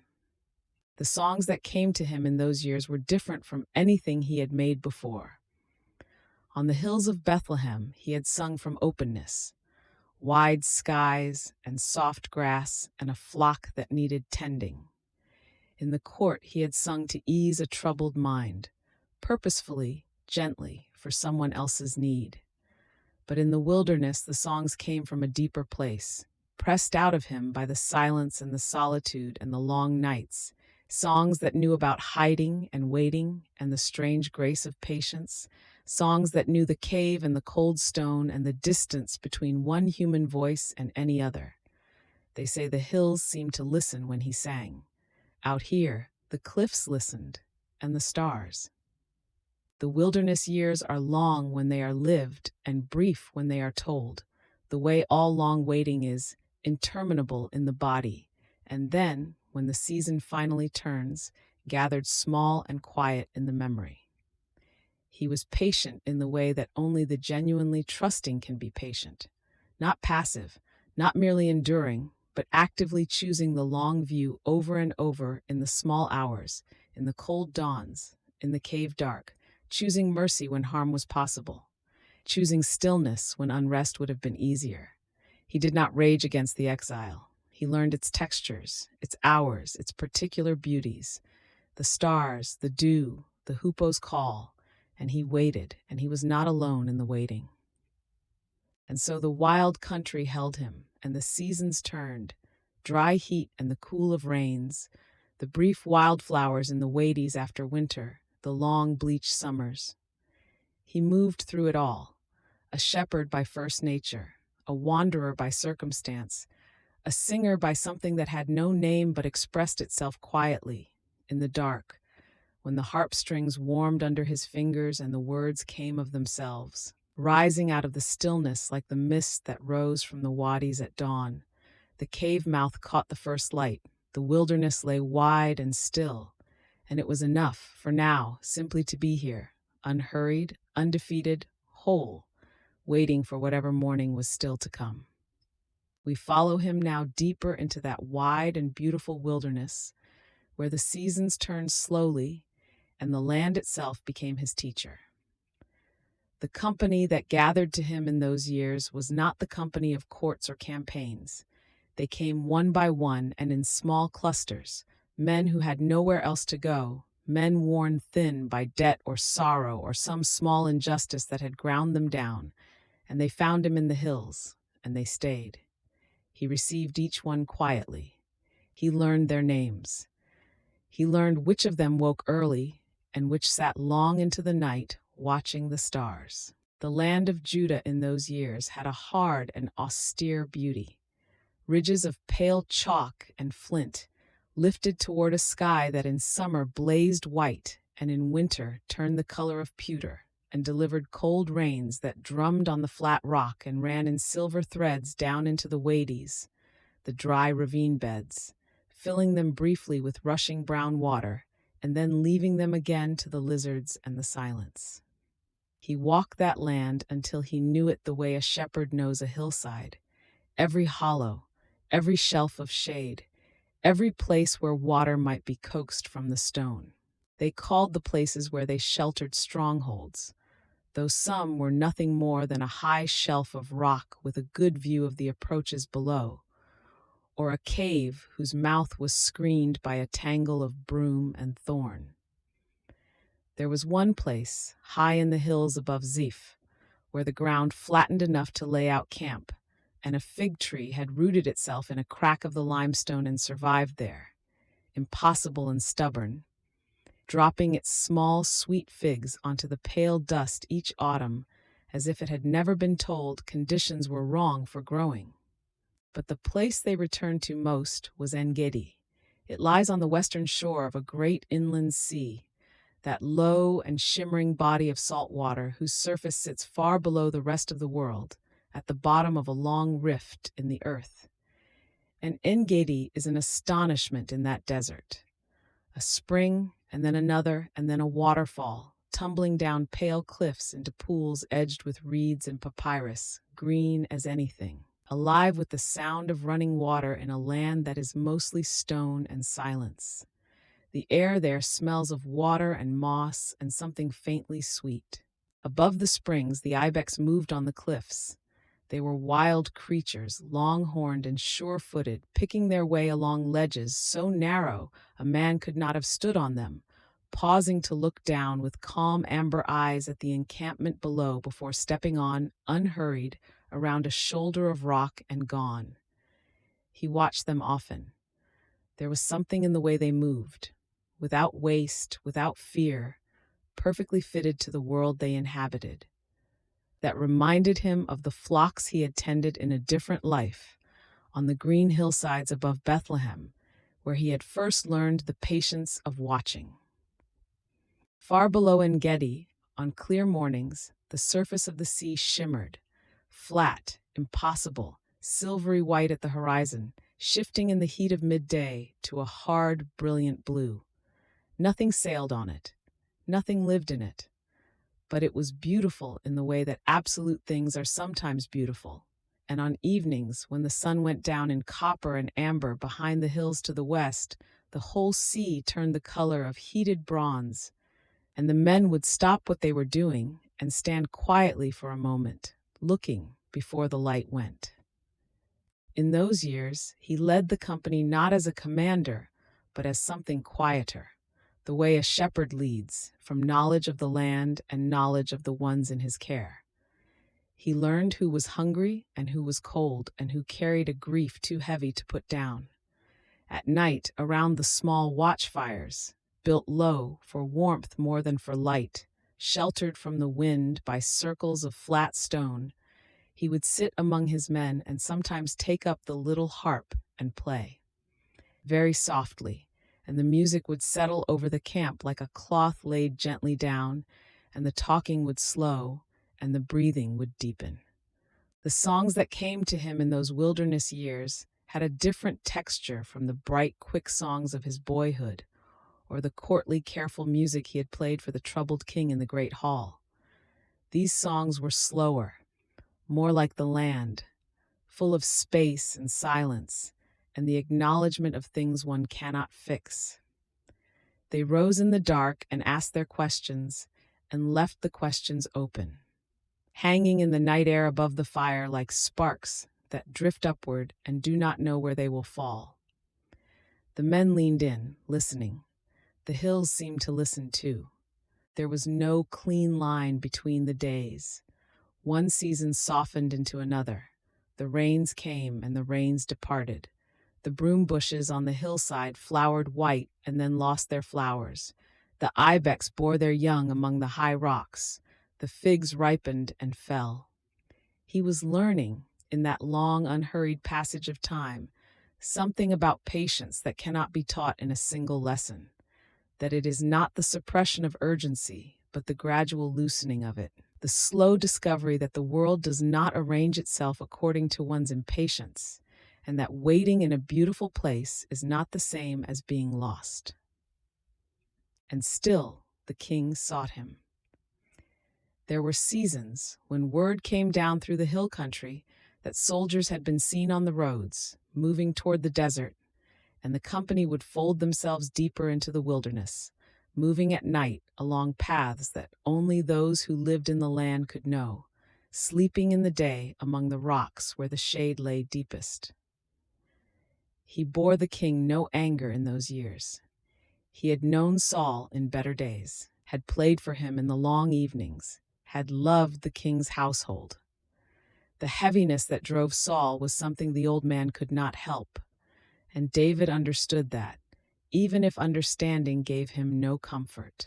It was into this long patience that the second sparing came, the one that happened not in the hush of a cave, but in the open night of the hill country, under all the stars. Word reached him that the king had come out again into the wilderness of Ziph, with a great company, many men, many spears, camped on the hill of Hachilah, and the king himself sleeping at the center of the camp with his commander Abner beside him. David went down that night to look. He moved through the dark with one companion, down through the scrub and the cold stone, until they stood at the edge of the sleeping camp. The camp lay entirely still. A deep sleep had settled over every man, soft and total, the way sleep sometimes descends on a camp in the cold hours before dawn, when the fire has burned to gray ash, and the watch has grown drowsy, and the night is at its most quiet. David moved through the outer ring of sleeping men, stepping softly, and came to the center of the camp, where the king lay wrapped in his cloak on the bare ground, a spear thrust upright into the earth at his head, and beside it a jar of water, its clay still cold with the night air. He stood there for a moment in the dark. The king's breathing was slow and even. Around him, every man slept. It would have been so easy to do harm. The thought was there, and he did not pretend otherwise. And then it was released, the way one releases a stone into deep water and watches the ripple go out and gone. He reached down and lifted the spear from the earth beside the sleeping king's head. It came free with barely a sound, and he took up the clay jar of water, cold and smooth in his hands, and he turned and he walked back through the sleeping camp as quietly as he had come, and not one man woke. He climbed back up through the dark to the ridge opposite, and there he waited, sitting in the cold with the spear across his knees and the water jar beside him, until the sky began to pale in the east. Then he called out across the valley. His voice carried clearly in the still morning air, not in anger, not in triumph, but in something quieter and harder to name, the voice of a man making himself known across a great distance, asking to be seen. He called to Abner the commander first, waking the camp gently, and then spoke across to the king himself, so that Saul knew the voice of the one who had been there and had chosen not to harm him. The king's voice came back across the valley, changed. It was softer than it had been in the days of the great hall, softer than the voice that had flung the spear at the boy who played for him, smaller and older and threaded through with something that might have been grief or weariness or a sorrow that goes deep enough to become its own kind of wisdom. He said the name. He called out across the open ground between them as though across a much greater distance. The distance of years, of misunderstanding, of everything that had gone wrong between them, and there was no bitterness in it, only a kind of grief worn smooth by long carrying.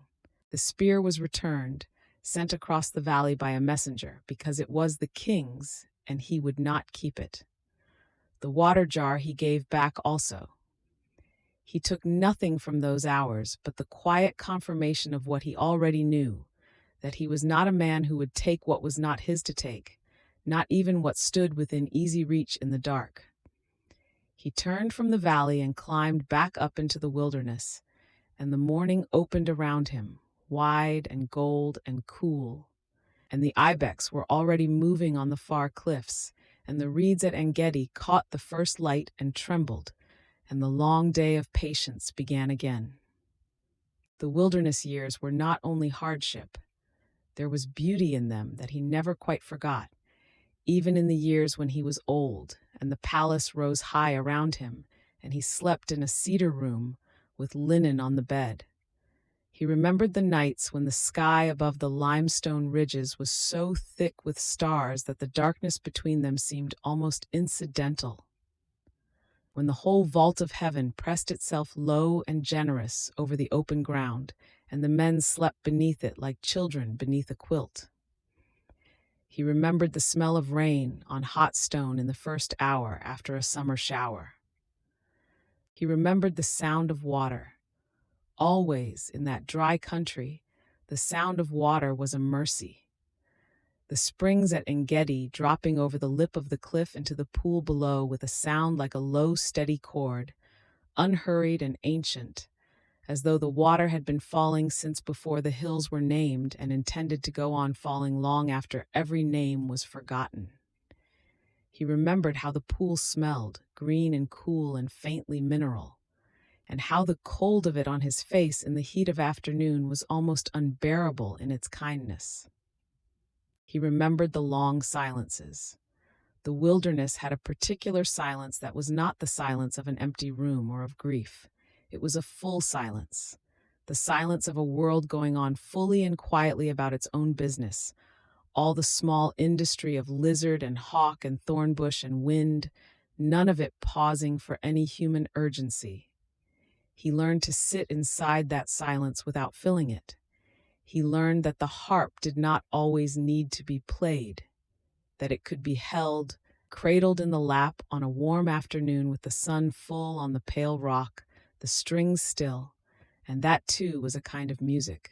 And there were evenings, the evenings he returned to most often in memory, when the light on the western hills went long and amber, and the shadows of the ridges stretched themselves eastward across the desert floor in great slow bars of purple and gold, and the first star appeared above the rim of the world, and the air cooled, and from somewhere below the cliff the sound of a small stream came up, thin and clear as a thread of silver, and he would breathe out slowly and feel beneath all the difficulty and the uncertainty and the waiting something that was simply gratitude for the beauty of the world, for the breath in his chest, for another day carried through.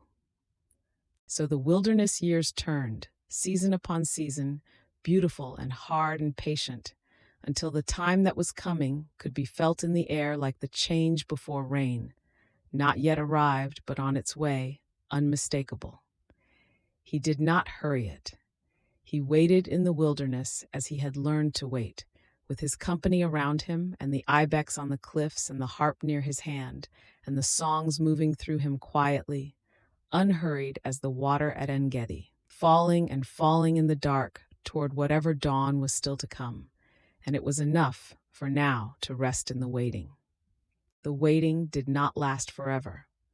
Word came to him one morning not long after, carried by a messenger who had walked through the night from the north, his sandals white with dust, his face drawn with a sorrow he had not yet found words for.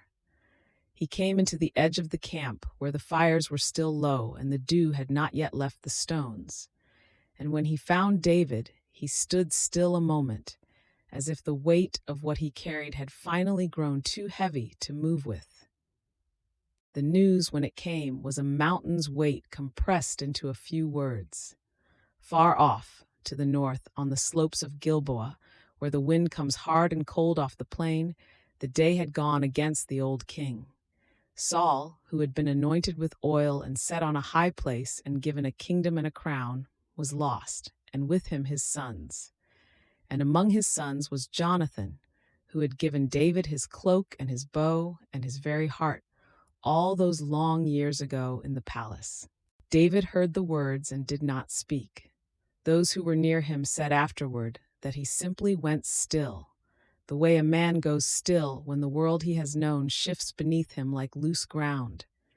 His hands, which were always moving when he was at rest, always tracing the air, or turning a small stone over in his fingers, or finding the strings of the lyre, went quiet. He sat down on a flat rock at the edge of the camp, and he looked north, toward the mountain he could not see, and he was silent for a long time. Then the grief came, and it was not quiet at all. It came like a winter rain that has been held back for days behind gray cloud and then simply falls without ceremony, without restraint. Those around him wept too. All of them, his men who had lived beside him in the caves and the dry wadis and the thin places, who had eaten hard bread with him and slept on cold ground.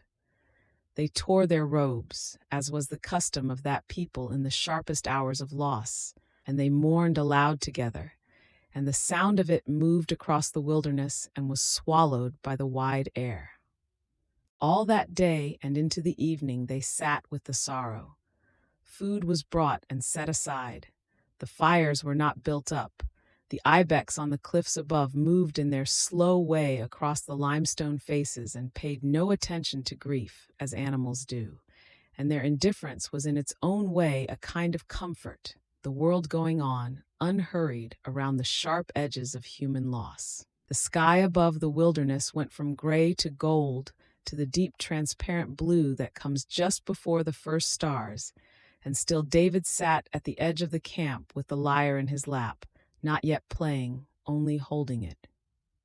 And then, when the stars had fully come, and the camp had grown hushed, and the fire nearest him had settled to a soft red glow, then he began to play. Not a song of celebration, not a song of victory or praise, but something lower and slower than any of those, something that moved at the pace of grief itself, which is not fast.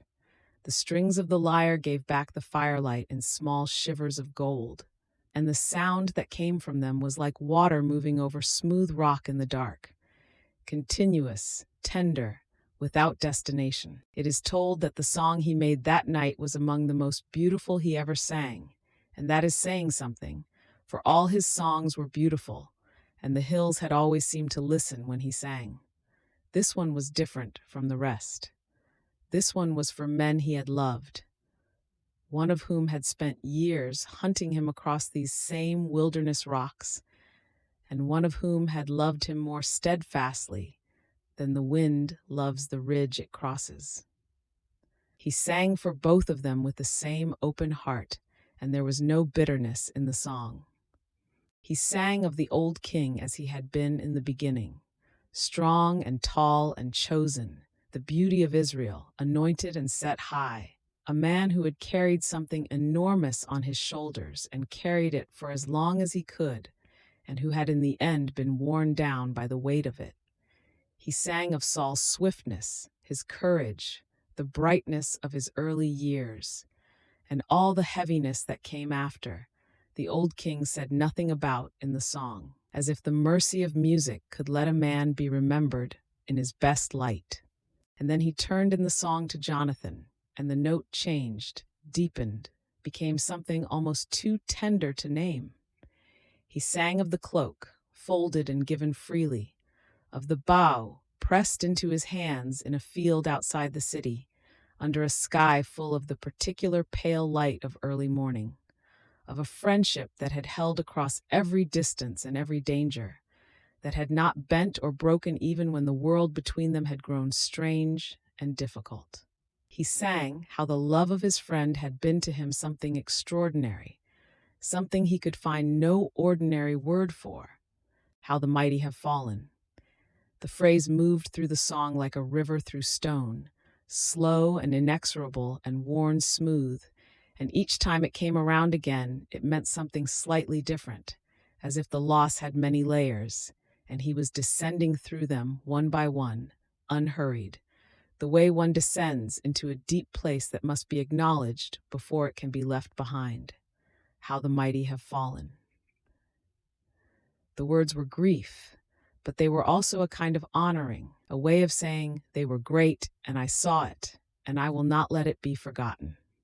The song did not rush toward its ending. It moved through the night the way grief itself moves, not in a straight line, but circling, returning, finding new angles on the same sorrow. He sang of the mountains of Gilboa and the plain that lay below them, and the grass and the dew that no longer needed to fall there, an old mourner's way of saying that the beauty of the land had been diminished by what the land had witnessed. He sang the sky and the hills into his grief, made them part of it, so the sorrow was not only his but wider, held by more than one man's heart. Those who sat near him and heard it said later that the song did not feel like performance. It felt like breathing, like the necessary exhalation of something that had been held too long in the chest. There was no display in it. His eyes were half closed and his head was bowed over the strings, and the sound that came out was simply what was true, that two men were gone, that he had loved them both in his way, that the world was different now and smaller, and that music was the only vessel large enough to hold what he felt without breaking. The lament went on past midnight, past the middle of the night, into the quiet hours when even the wind in the wadi had settled, and the only sounds were the song itself, and the small occasional sound of the fire shifting, and the far-off call of something moving in the dark. And slowly, as it does, the grief began to change its shape, not to lift, not to resolve into anything easy, but to become bearable, in the way that only very honest grief finally becomes bearable. By being fully faced, fully sung, fully given back to the wide night that can hold all things. We follow the song now into its final moments, as it thins and slows and finds its last note and lets it go, not with a flourish, but with the quietness of a breath released. The lyre's final string was barely plucked. The sound it gave was small and round and true, and it hung in the cold air for a moment like smoke from a candle just blown out, and then it was gone. And David sat in the silence that followed, and it was a different silence from the one before the song. It was inhabited, softened, as if something had been accomplished by the music that nothing else could have done. He set the lyre down beside him on the stone, not leaning it, setting it flat with care, as if it were something that had done great work and deserved to rest. Then he lay back and looked up at the sky, which was the particular sky of the deep wilderness in the deepest part of the night. Not dark, but luminous, every star distinct, layer behind layer of them going back into distances no eye could measure. He looked at the stars for a long time, and his face was wet. And he did not wipe it, and the stars looked back in the way they always had, calm and ancient and present. The sorrow would not leave him quickly. It was not that kind of sorrow, but it had been given its full measure of music and voice and night air, and so it had taken on the shape of something survivable. The old king was gone, Jonathan was gone. The world had changed its face, and David, who had been a shepherd boy reading the sky from a hillside in Bethlehem, who had grown into a fugitive, learning the names of every cave and wadi in the wilderness, lay under the stars of that same country and breathed and lived on and waited for what the morning would require of him. And the stars did not answer him, and they did not need to. They had been above the mountains and above the plains and above the shepherds and above the kings for longer than any of them had been alive, and they would remain long after. But there was something in their quietness that was not indifferent, something steady, something that had known him before he had known himself, something that the songs he sang in the wilderness had always seemed to be reaching toward without quite arriving, the way a river reaches toward the sea. He lay still beneath them, and the last warmth of the coals touched his face, and grief slowly settled into rest. The song for Saul and Jonathan was not forgotten. It was sung in the years that followed, passed from one voice to another across the hills and valleys of that land, taught to the young so they would know what great loss looks like when it is carried well, not with hardness and not with bitterness, and not with any desire for a different story, but with open hands and music, and the willingness to grieve fully for those who are gone, even the ones who were difficult to love. How the mighty have fallen. The words carried on long after the fire had gone completely cold, and David slept. Not the heavy sleep of the defeated, and not the shallow sleep of the frightened, but the sleep that comes after grief has been fully honored. A deep, still, necessary sleep, the kind the body claims when it has done the hardest work a person can do, which is to love someone and lose them, and go on loving them anyway across the distance of death. The wilderness was quiet around him. The stars moved in their slow wheel overhead. And the lyre lay on the stone beside him, cool now, and still, waiting patiently for morning and for whatever song would come next. We follow him now toward a throne, slowly. Morning came to Ziklag in pale gray, the ashes of the night fire still faintly warm, the air carrying the faint sweetness of bruised grass and dust. David rose, folded his cloak, and stood for a long moment looking south and east, toward the hill country he had not seen in years. The road home was not a road of triumph. It was a road of return. Quiet, deliberate, one foot placed before the other in the cool, early light, the way a shepherd walks when the long night watch is finally done, and the flock is safe and the gate stands open. The road to Hebron wound through the southern hill country of Judah, through land that smelled of thyme and dry limestone, and, in those early weeks of spring, of something beginning. The hills were terraced in pale stone, ancient work, and on the lower slopes the olive trees were gray-green and still, their roots gripping the rock as they had gripped it for generations before any living person could remember. Goats moved across a far hillside, their bells catching the still air in faint small strokes. It was old country, old and patient, and it had waited a long time for a steady hand. Hebron sat on its ridge the way old towns do, as though it had always been there and intended to remain. Its stone houses were the color of the rock beneath them, warm gold in the afternoon light, their flat roofs catching the last of the sun. Great oaks and terebinth trees, the old spreading trees that give their shade generously and ask nothing, stood at the edges of the town and along the roads that led up to its gates. The air there was different from the wilderness. It smelled of wood smoke and baking bread and the faint sweetness of grapevine in the long warmth of the day. They came to meet him there, the elders of his own people of Judah, men who had watched him from a distance through all the long wilderness years, who had received his gifts and his kindness in the hard seasons, and who carried in their memory the image of a young man with a lyre and an unhurried way of moving through the world. They came up the dusty roads to Hebron, their robes pale with road dust, their faces weathered and deliberate. There was no fanfare. The town was quiet. The oaks stood still in the warm air, their leaves barely moving, and the light lay flat and gold on the old stone walls. The making of a king in that old town was not a loud thing. It was done the way important things often are, quietly, with witnesses, in the full light of day, with words spoken in earnest and hands extended, and the weight of a long expectation finally settling into place. David stood among them and received what was given, and the old story says there was no urgency in his bearing, no grasping, only a kind of readiness, the way a man stands when he has been walking a long road and at last reaches the door he was always walking toward, and lifts his hand to knock and finds the door already open. He was made king at Hebron over his own people first, and for a time the kingdom was small and the world around it was not settled. There were other claims, other voices, other men who held parts of the land in other hands.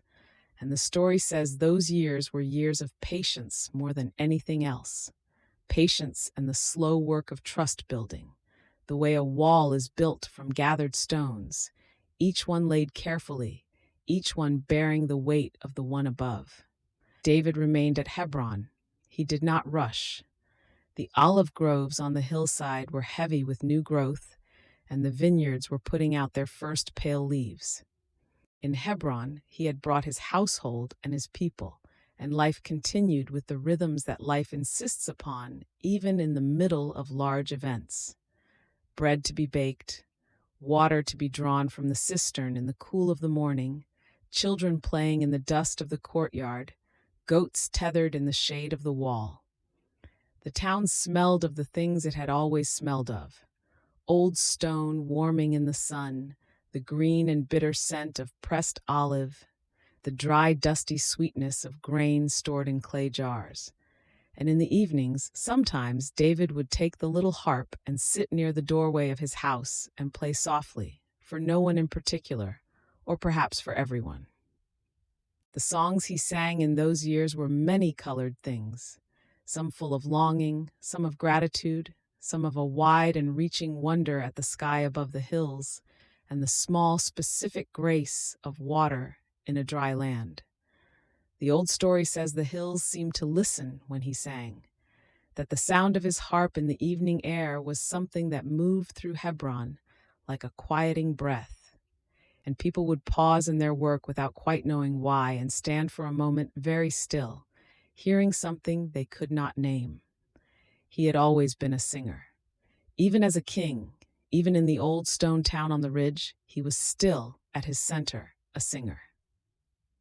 The years at Hebron were 7 years and 6 months, the old story says, years that were not short, years full of the ordinary work of tending a people the way a shepherd tends a flock, watching for what is needed, moving toward what is troubled, staying steady in the long, unspectacular middle of things. There were disputes to hear and wrongs to weigh, and roads to attend to and agreements to keep. David sat at the gate of the city in the mornings, the stone gate where the elders gathered, where the business of the community was done, and he listened with what seems to have been a genuine attention, a real willingness to hear. And then, after those long 7 years, the road came to him. The old story says the elders of all the tribes of Israel, from the north and the east and the west, from every hill country and every valley, came to Hebron. They came up the roads from many directions, the dust of their traveling still on their robes, their sandals worn from the long way. They came through the oak-shaded approaches to the town, past the terraced vineyards and the stone sheepfolds, past the ancient terebinth trees that had marked that hill for generations. They came to find David and to ask him to be their king, all of them together.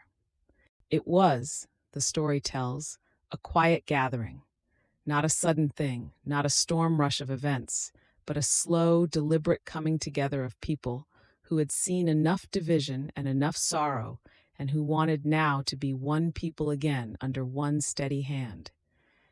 They reminded him that they had known him long, that he had led them and fought alongside them and walked among them in the years when the land was unsettled, and that they trusted him. And David received their trust the way he had received everything that came to him from the wilderness years onward, not as a reward seized, but as a weight taken up willingly, a responsibility accepted with open hands. They made a covenant with him there at Hebron, an agreement, a bond, a promise between a people and a king, and they anointed him king over all of them. The oil, the story says, was poured in the warmth of the afternoon, and the light on the old stone walls of Hebron was the color of honey, and the great oak trees at the edge of the gathering stood still and straight as witnesses. A breath moved through the crowd when it was done. Not a shout, not yet, but something closer to relief, the long-held breath of a people who had waded through years of uncertainty, now at last exhaled slowly into the golden afternoon air. Then there was a gathering, and there was food, bread and figs and oil and raisins, wine poured from clay jars, cakes of pressed figs, and the generous warmth of a people feeding each other in relief and gladness. The vineyards on the slopes below the town were heavy with the year's work, and the smell of wine and bread and warm stone was everywhere. The old story lingers here a moment, noting the food and the drink with the particular tenderness of someone who knows what it means to have been hungry and to eat at last surrounded by friends. It was a simple thing, and it was enough. Under his hand, slowly, not quickly, not by force of arms, not by any spectacle of might, the land began to settle. It is enough to say that the roads grew safer, that people who had stayed close to their homes out of fear began to travel them again, that disputes were brought to the gate and heard with fairness, and that the borders, which had been uncertain and troubled, grew quieter with time, the way the surface of a pool grows still when no more stones are thrown into it.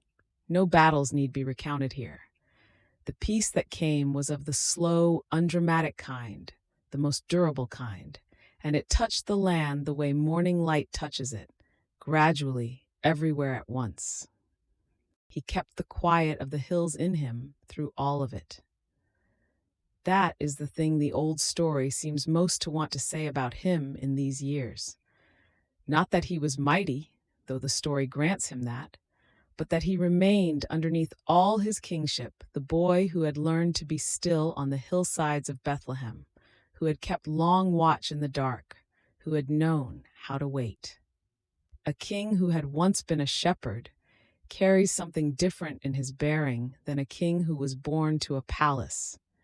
He had known the cold of the open night, the weight of responsibility for something small and dependent, the discipline of patience when nothing is happening, and you must simply be present.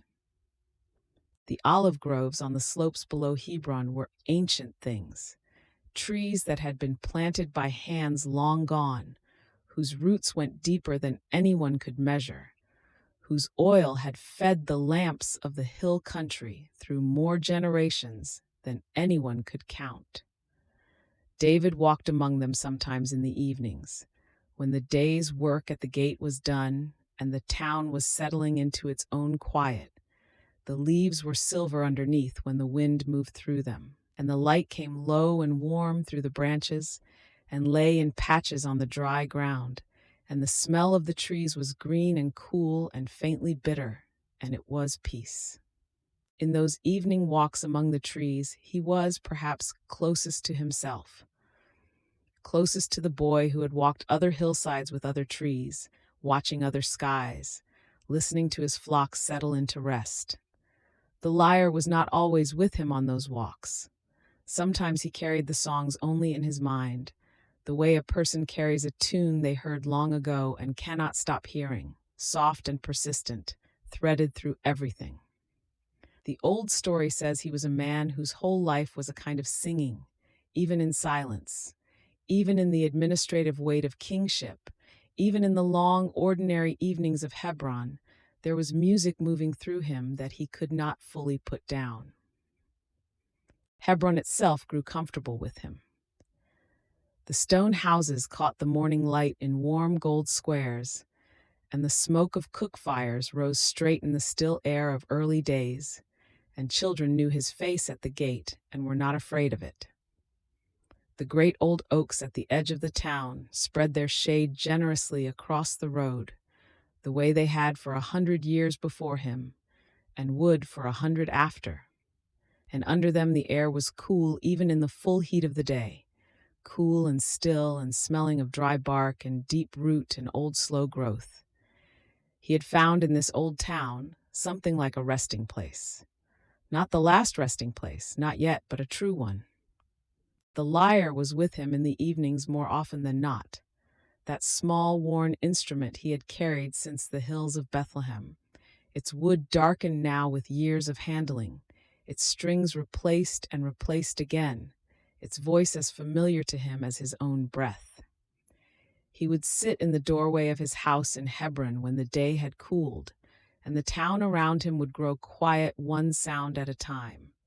The goats settling, the children called in, the last of the merchants closing their stalls, and in that gathering quiet he would play, soft and slow, songs that had no hurry in them, songs shaped like the evening itself. The stars above Hebron were the same stars that had wheeled above the wilderness, above En-Gedi, above all the cave mouths and the long night watches of the years of wandering. He knew them well, knew their positions and their seasonal drift, the way a shepherd who has spent years outdoors knows the sky the way others know the inside of their own house. When the songs at the doorway were done, he would sit for a while longer in the dark, just breathing, the lyre across his knees, the night air cool, and carrying the scent of rock and dew and the distant vineyard slopes, and he would let the quiet come all the way in. And the land rested a little more each season, the way land does when the care given to it is patient and real. The roads between the towns carried more voices, and the voices were easier. The gates where elders gathered in the morning held fewer hard disputes. The children of shepherds grazed their flocks a little further than before without fear. Hebron sat on its ridge in the warm gold evenings, its old stone warm, its oak trees steady, its olive groves moving softly in the last of the wind. And David sat among it all with his harp, and the deep quiet of a man who knows the work is not finished, but who has learned, through long practice, to rest within the unfinishedness. The years in Hebron had been good years, and the land had grown quieter season by season, the way a field grows quiet after long rain. And then there came a morning when David stood on the high ridge and looked northward, over the folded hills, toward a place he had known only from a distance, a stronghold set on a high spur of rock, its old walls of pale limestone rising out of the hill as though the hill itself had grown them, stern and ancient and still. He had looked at it many times. He looked at it now with the eyes of a man who understood, at last, what it was for. The stronghold on the hill was called Zion, and the city that clung to its slopes was very old, older than memory, older than the stories the elders told by firelight. Its walls had been set by hands whose names no one now remembered, fitted stone upon stone in the long ago, and the hill fell away steeply on 3 sides into the dry valleys below, where thorn bush grew and a thin thread of water ran in the season of rains. It was a place made for enduring, a place where a people and their king might put down roots deep enough to last. And so David came up to the stronghold, and it became his own, not with great noise, but with the quiet inevitability of a stone finding its place in a wall. The old story tells it simply, the way it always tells the things that matter most. He came, and the city was made his, and he called it the City of David. He walked its narrow lanes where the smell of stone dust and bread and olive smoke hung in the morning air, and the walls were warm under his hand, and the wind off the hills came up clean and steady.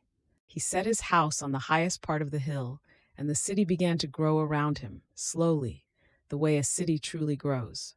One flat-roofed house at a time, one courtyard, one storage jar set in a cool niche, one family's bread rising in the early morning. The terraces of old work stone stepped down the slope in tiers, each one held by a low wall of fitted limestone, and in the dry soil between them a few hardy trees had taken root. A twisted olive, a fig leaning toward the light, a terebinth casting its small sharp shadow on the stone. But the city, however high it stood on its hill, felt to David like a place still waiting for something. A city needs a heart, the way a body needs breath, and the heart of everything he had known since boyhood, the thing that had been carried through the long years of wandering, housed now in a village to the west, wrapped and cared for and waiting, was the ark. The ark, that ancient gold chest, fitted with its carrying poles, that had traveled with his people through the deep years. He would bring it home, up to this city on the hill, and the city would be whole. There were preparations, and there was waiting, and then there came the day itself, a day that the people would speak of for a long time afterward, not because of anything grand that happened on it, but because of the feeling that settled over everything, a warmth in the chest like the warmth of bread fresh from the oven, a lightness in the feet. The ark was brought out, still covered, that dark cloth over the gleaming gold, the long carrying poles resting on the shoulders of robed men, and the procession began at the foot of the road that wound up to the city. They sang as they went. The old story says the singing began the moment the poles were lifted, as though the music had been waiting inside the movement, and once begun it could not stop. There were voices, and there were instruments whose names now only scholars know. Small drums beaten with open palms, reed pipes lifting a thin, bright thread of melody above the singing, the plucked strings of little lyres mixing in. And underneath all of it, keeping time with the slow walking, the deep pulse of joy, that plain and uncomplicated delight that asks for no reason and needs no explanation. And David was among them, not watching from a high place, but there in the midst of it, and he was dancing. The old story says it plainly, and it is one of the loveliest things the old story says. The king was dancing, not a stately thing, not a measured performance for watching eyes, but something that came up from deep inside him, the way a song comes up when a man forgets he is anywhere in particular. A turning, a leaping, a spinning with his whole heart, his robes swinging, his feet on the warm dust of the road, his face, if you could see it from here, surely only glad. The people of the city came out to the walls to watch, and then some of them came down to meet the procession, and the singing grew, and the road grew crowded and warm with bodies and breath, and the smell of dust and sweat and something else. Cedar oil, perhaps, dabbed on the poles where the hands gripped, or simply the dry warmth of stone in the afternoon sun. Children ran alongside. Older men stood at the edge and clapped. A woman on a rooftop above the gate looked down at the dancing king and laughed, and the sound of her laughter fell into the singing and was lost in it. Up through the stone gate the procession came, up into the narrow lanes, the singing echoing now between the close walls, the sound bouncing back and doubling on itself until the whole city seemed to be singing. The covered ark swayed gently on the shoulders of the bearers as they climbed the last steep section of the lane, the carrying poles groaning softly with the weight, and the cloth over the gold shifted and settled and shifted again with each step. They moved slowly, reverently, as men move when they carry something they do not want to set down.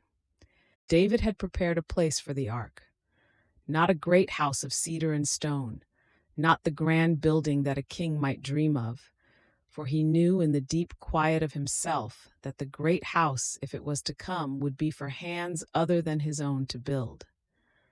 What he had prepared was a tent, a plain tent of woven cloth, set on the highest ground of the city, its walls rippling now in the evening wind coming up off the hills, its interior shadowed and hushed and smelling of the good dry smell of woven wool and fresh-cut tent poles. And the ark was carried inside and set down. The cloth was removed, and in the lamplight of the tent, 2 small oil lamps, their flames quiet in the still air within, the gold of the chest caught the light and held it warm and steady. On the lid, worked in gold by some craftsman of the long ago, 2 small figures knelt with wings half spread. Not living things, not figures of terror, but small and still, gold sculpture on gold, the work of careful, devoted hands. The tent was very quiet. The singing outside had not yet stilled, but in here there was only the soft breath of the lamps. David stood at the entrance of the tent for a long moment, looking in. He had carried so much across so many years. The long years on the hills with the sheep, the long years in the wilderness with a handful of loyal men and the weight of waiting, the years in Hebron and the slow building of a people's peace. And now here was this city, this hill, this tent, this quiet. He did not say anything. There are moments that do not ask for words, that fill up better with breath and stillness, and this was one of them. He simply stood, and the lamplight played on the gold, and the wind moved the tent walls very gently. Then he turned, and the city was all around him. The flat roofs below, the steps worn smooth by many feet, the stone walls pale in the last of the evening light. And beyond the walls the hills, the old familiar hills he had known since before he could name them, folding away in every direction under a sky that was deepening now from the blue of late afternoon to the first soft violet of evening. A few early stars had appeared above the eastern ridge, faint and tentative, the way the first stars always appear, as though testing whether the dark is ready for them. Below in the city, the people were still celebrating, their voices carrying up through the still evening air, and the smell of cooking fires drifted up from the lanes, barley bread and lentils and the sweet char of dried fig. David sat down near the entrance of the tent, and someone brought him bread, and he ate it slowly, the way a man eats when he is truly hungry and also truly at rest. The bread was warm and rough under his fingers, and tasted of salt and the particular goodness that comes to food eaten after a long day of wholehearted effort. Later, much later, when the city had grown quiet and the fires had burned to coals and the stars had multiplied overhead until the sky was thick with them, David took up his little harp. He had carried it to the tent, as he had always carried it everywhere, in its worn cloth bag, and he drew it out now and set it against his knee in the darkness, his fingers finding the strings by feel, the way they had since he was very young on the hills above Bethlehem. The strings were cool under his hands, and the first note he drew from them rose into the night air and faded, and another followed, and another. He did not sing with words that evening, or if he did, the words dissolved into the melody almost before they formed, the way breath dissolves into cold air.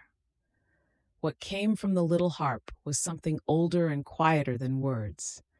The same quality of sound he had discovered in himself as a boy, on the slopes above Bethlehem, when the flock was settled and the fire was low and the sky was everything.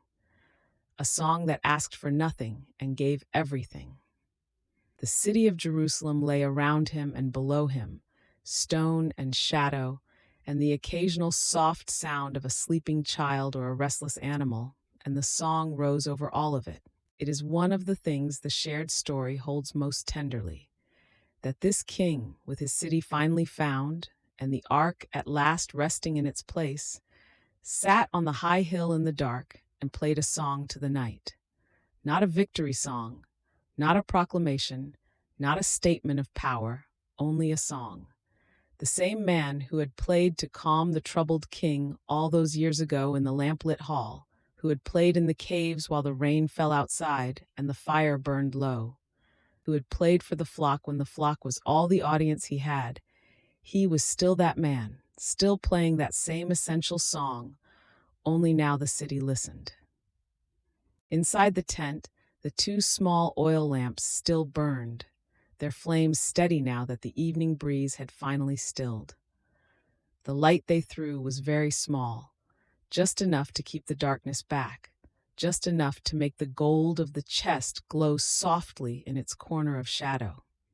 The tent smelled of lamp oil and wool and the dry stone of the hilltop seeping up through the ground sheet, and it was very, very quiet in the way that a place is quiet when something has at last come to rest after a long, long journey. The city hushed, the stars held, the song went on. And so the ark rested in Jerusalem, and the city on the hill was David's city, and the song that had begun on the slopes of Bethlehem, played by a shepherd boy to a flock of sheep under a wide open sky, that song had traveled all this long way and found its home here, in a plain tent on a high hill, with the stars overhead and the old stone warm beneath, and a whole city gathered in around it like a family gathered around a single lamp on a cold night. There was more to come, as there always is, but this evening was whole in itself and needed nothing added to it. The lamp in the tent burned on through the night, as lamps do, quietly and without ceremony, and the city of Jerusalem slept around it, its lanes empty now, its stone cool and pale under the stars, its walls standing on their old hill as they had stood for longer than anyone could say. David slept too at last, near the entrance of the tent, his harp beside him, one hand resting on the strings as though he had simply stopped playing mid-phrase, and the sleep had come for him before he noticed. The stars turned slowly overhead. The night was warm and still. And it was enough. It was entirely quietly enough. The days that followed settled into a rhythm as gentle as the turning of seasons on the hills. David rose early, when the light was still pale gold, and the air carried the faint coolness of night, and walked down through the stone lanes of the city to the gate, the wide gate where the city opened toward the valley below, where the stone benches along the inner walls were worn smooth by years of sitting. There he took his place among his people, and the city came to him, and he listened. They came with their quarrels and their losses, their boundary disputes and their grievances, their small hopes and their larger sorrows. An old woman with a question about her land.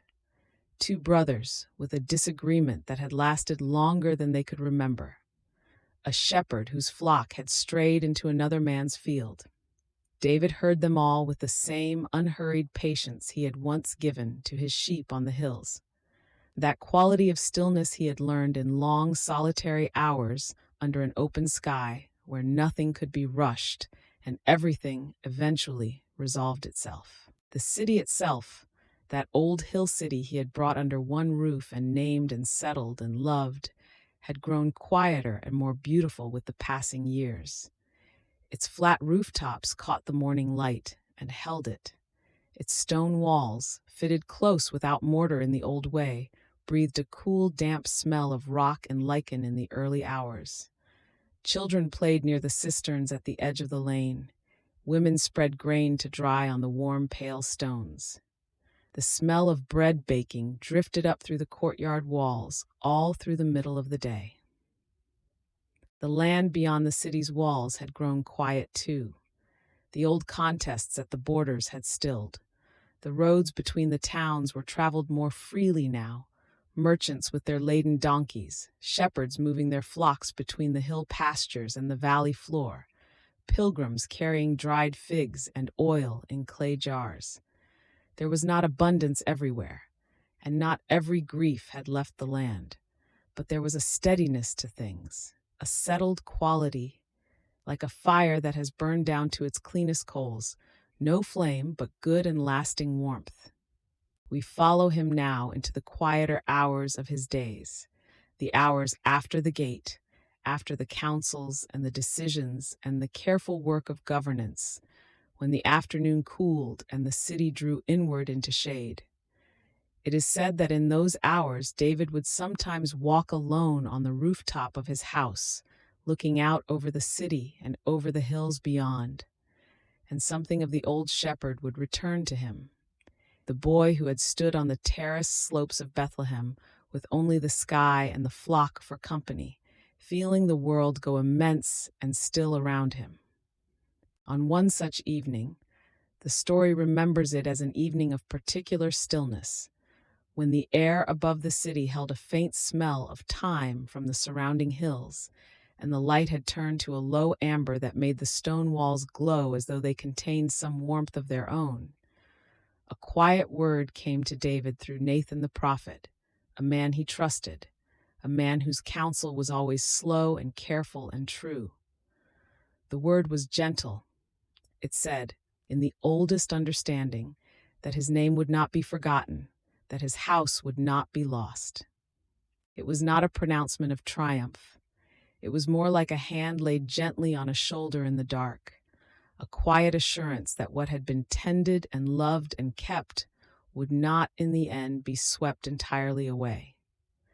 David received it with his head bowed, and whatever he felt, gratitude and wonder, and perhaps a kind of solemn peace, he did not speak aloud for a long while. When at last he lifted his head, the city lay below him in the fading light, and the hills were going gray and soft beyond it, and the first stars were beginning to appear above the eastern ridge. Then he reached for his harp, the small lyre that was always near him, that had traveled with him through the wilderness years and the cave years and the long road north to Hebron and the longer road up to the city on its hill. And his fingers found the strings, and the sound that came from them was something between gratitude and prayer, though he gave it no name. It floated out over the rooftop and over the lane below, and the few people still in the streets paused, without quite knowing why, and stood still for a moment in the gathering dark. This was the gift that had never left him, the thing that had been his before he was a king or a soldier or a fugitive or a man of many years. The songs. They came to him as they always had, the way water comes to a spring, without effort, without forcing, rising from some deep place where all the hills of Bethlehem and all the nights in the wilderness and all the laughter and grief of his long life had settled into something clear and quiet. He made songs the way he breathed. It was not separate from him. It was what he was. The songs he made in these years of settled kingship were the same in their heart as the ones he had made on the slopes above Bethlehem, watching the flock move slowly through the long grass in the late afternoon. Songs about green places and still water. Songs about the mercy of shade on a hot day, and the way a lost sheep feels when it is found and carried home on the shepherd's shoulders. That warmth, that relief, that bone-deep sense of being held. Songs about the great sky and the small creature beneath it, and how the sky was not indifferent but near. It is said that when David sang, the very hills seemed to listen. The old storytellers give this image almost every time they speak of him, not as exaggeration, but as the truest thing they know how to say. There was something in his voice that quieted the air around it, a low, true voice, warm and unhurried, that did not reach or strain but simply poured itself out into the evening, the way the last light of the day pours itself along the tops of the hills before it goes. Steadily, gently, without trying to be anything more than what it is. The people of the city knew the sound. A mother nursing her child near an open window would hear it rise from somewhere in the upper quarter of the hill, and would find, without quite deciding to, that she was holding the child more gently, rocking very slightly, her breath slowing to the song's pace. An old man sitting outside his door in the warm evening would tilt his face upward with his eyes closed and sit that way for a long while. And when the song ended, he would not move immediately. He would simply remain there in the afterward of it, as though the air still held something. Some nights he sang only for himself, or for no one he could name. He would sit cross-legged on the warm stone of the rooftop with the harp across his knee, and the city would be quiet below him, and the hills beyond the walls would be darker shapes against a sky ablaze with stars. And he would play and sing very softly, almost to himself, the words and the melody arriving together the way they always had, as though they had always existed, and he was simply discovering them, note by note, in the dark.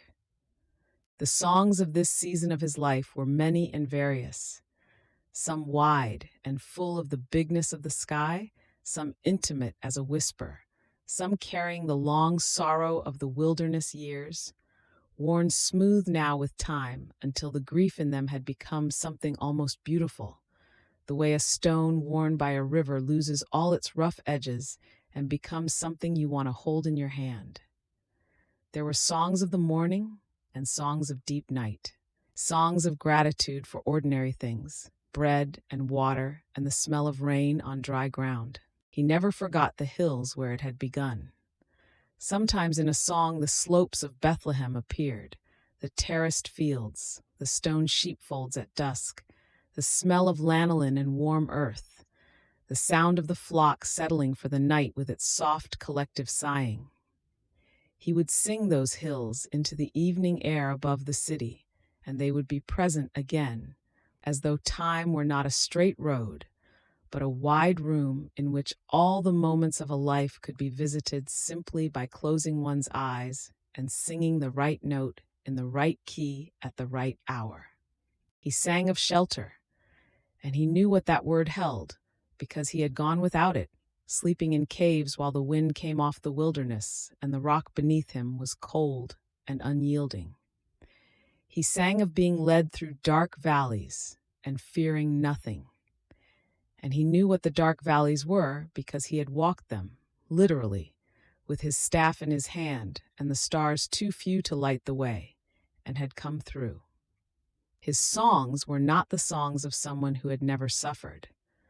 They were the songs of someone who had suffered and found, on the far side of it, something that held. This is perhaps why, when people heard him sing, they felt something beyond the pleasure of the sound itself, something like recognition, like the sense of being understood in a place they had not known could be reached by music. The old and the tired and the grieving and the afraid all found something in his songs that steadied them, the way a hand steadied against a wall steadies the whole body. It was told that his songs traveled far, that people in distant towns hummed them without quite knowing where the melody had come from, only knowing that it made the evening feel less hard. The tent that housed the ark stood in its place in the city, and sometimes in the evening David would go and sit near it, not inside but near, in the outer court, where the lamplight from within filtered through the woven curtain and made a warm amber glow on the ground at his feet. He would sit there quietly with his harp and play low, as though not to disturb something resting. The air near the tent always seemed a little cooler than the rest of the city, a little stiller, as though the ordinary noise of the world stopped a few steps short of its entrance. The years moved as years do when a life has settled into something good, not without sorrow, for sorrow visits every life, but steadily, and with enough beauty woven through them that the beauty stays. His hair grew grayer, his face grew more lined, each line a record of something.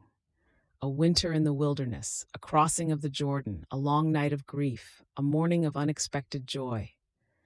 He walked a little more slowly through the stone lanes. He sat a little longer at the gate.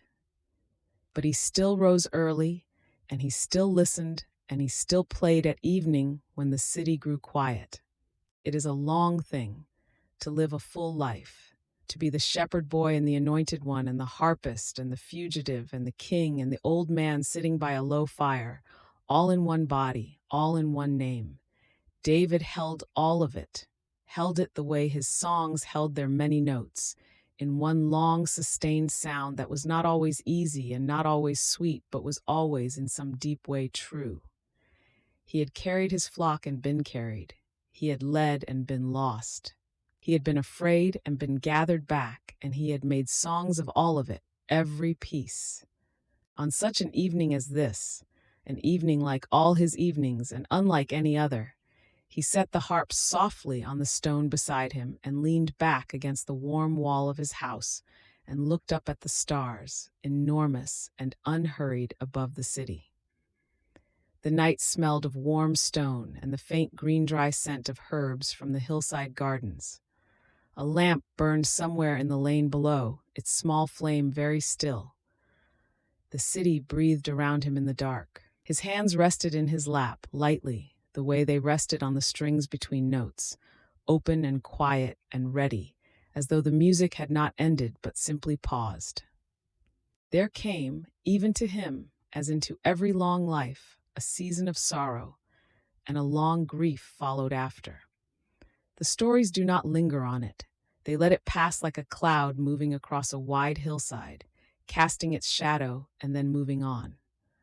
What they hold instead is the quiet that comes after.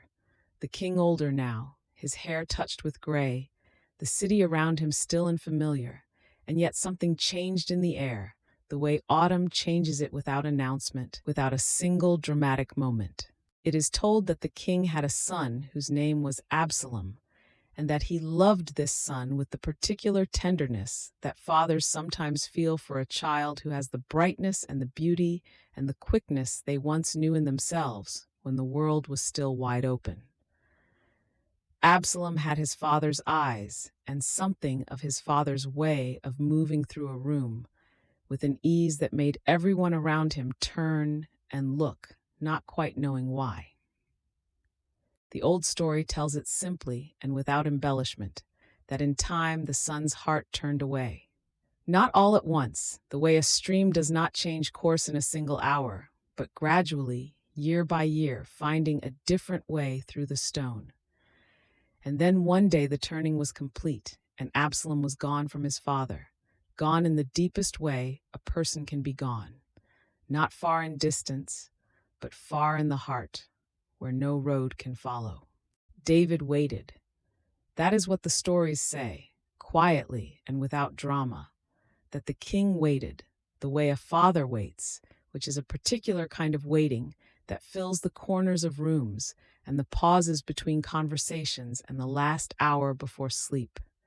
He went on attending to the work of the kingdom, hearing disputes at the gate in the early morning, sitting with the elders as the light changed on the stone, and always there was that quiet absence at the edge of everything, the shape of a son who was not there. We follow the king now into the hardest hours, and we follow gently, the way the story itself follows, at a distance, with tenderness, never drawing too close. The city had grown still in the late afternoon, the way cities do when the heat lifts and the shadows begin to lengthen, when the stones that have been warm all day give back their warmth slowly into the cooling air, when the sounds of water carrying and bread baking quiet one by one, like instruments laying down their parts. And then word came. The story does not elaborate. It simply says that word came to the king, the way word does in these old tales. Quietly, through a messenger at the door, a low voice, a bowed head. And David heard what was spoken, and he did not speak for a long moment, and the room around him held very still. The air smelled of dust and the faint green bitterness of crushed herb from the courtyard, and somewhere outside a dove was calling.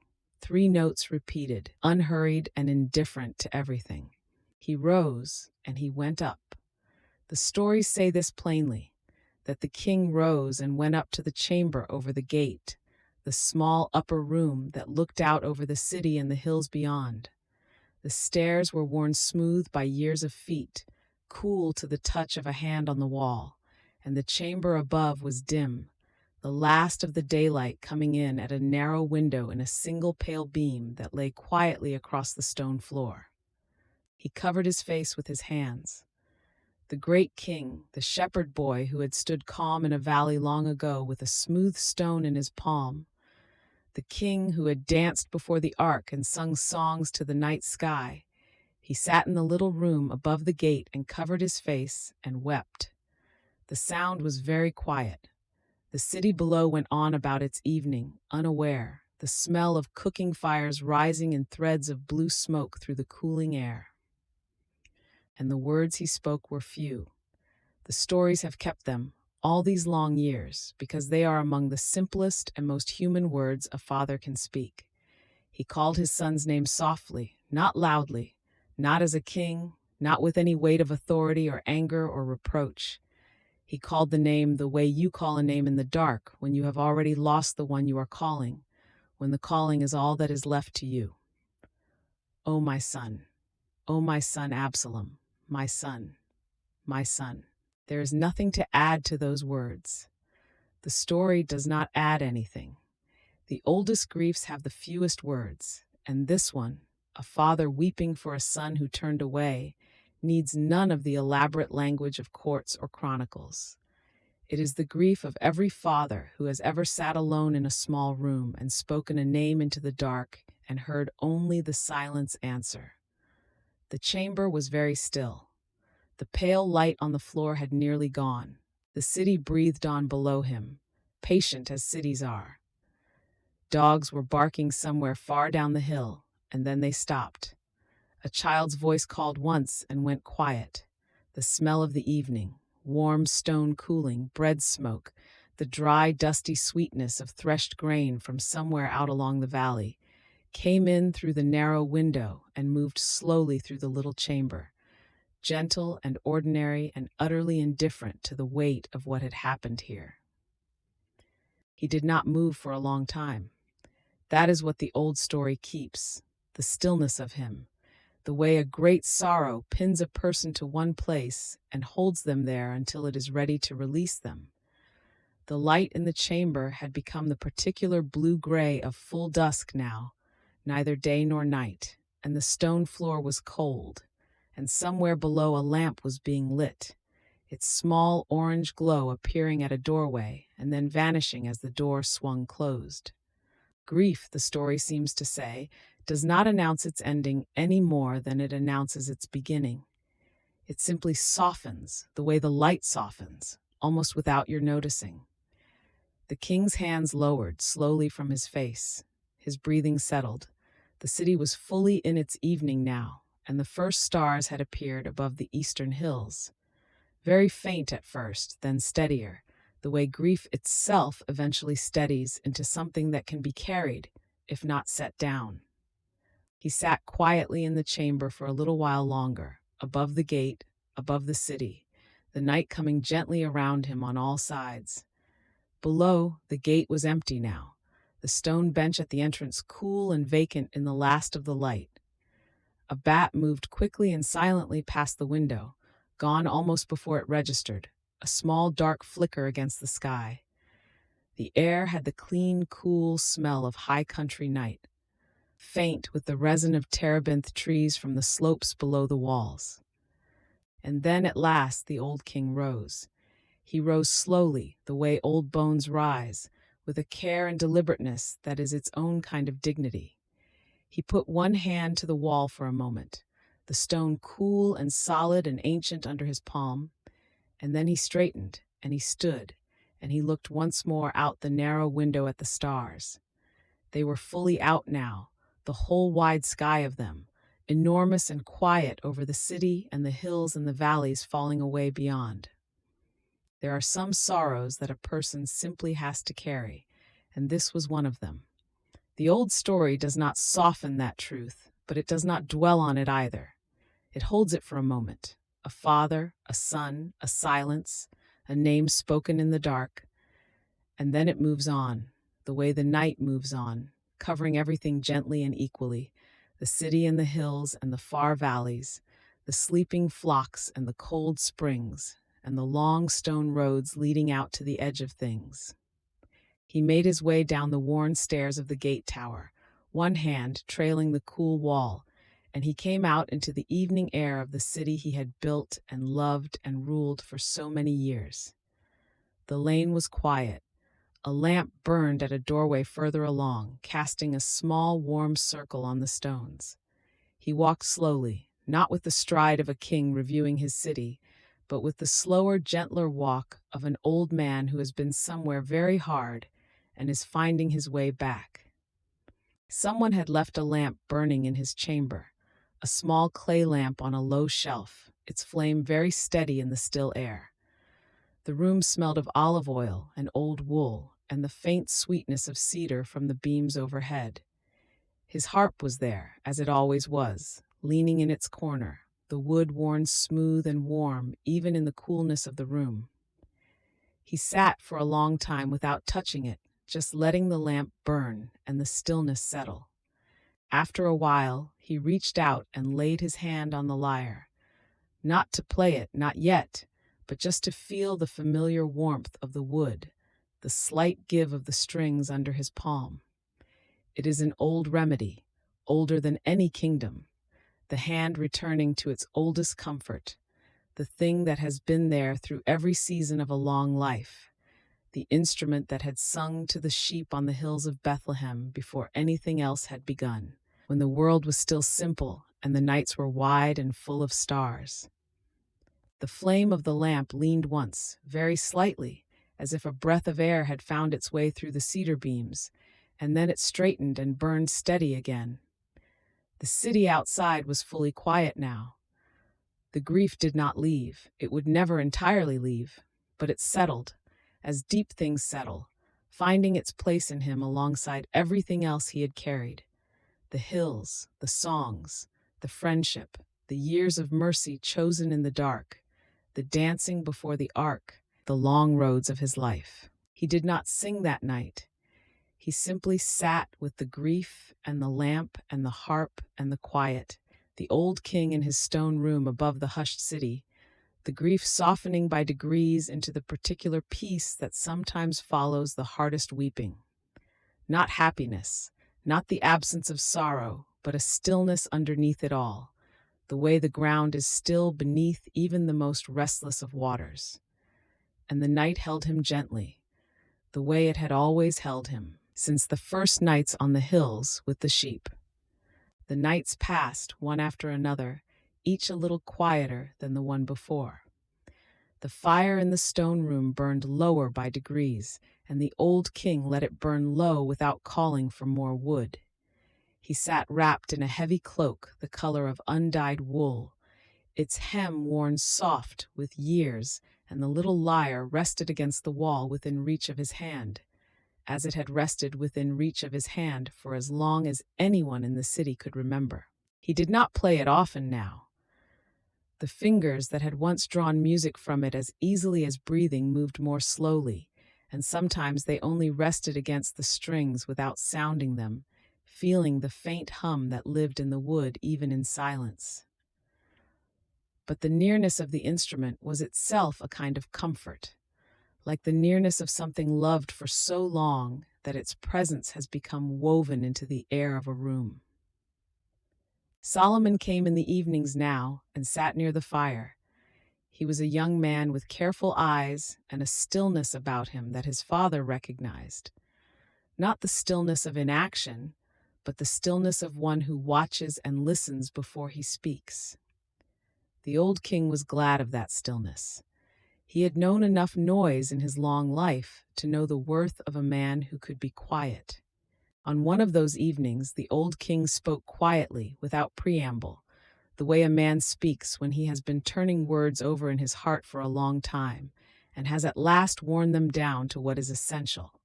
He spoke of walking with care, of tending to the people as a shepherd tends to those in his charge, gently, without contempt for the least of them. He did not speak long. The fire crackled softly. Solomon listened.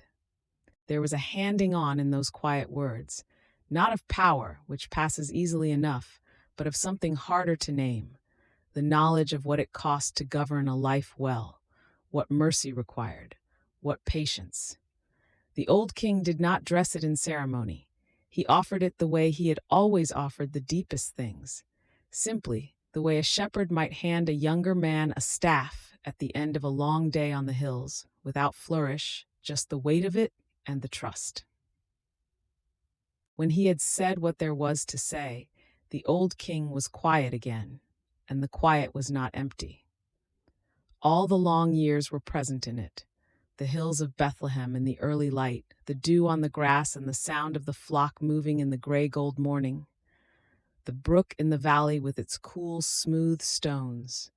The caves and the dark nights of the wilderness when the stars were his only ceiling, and mercy was the shape his choices took.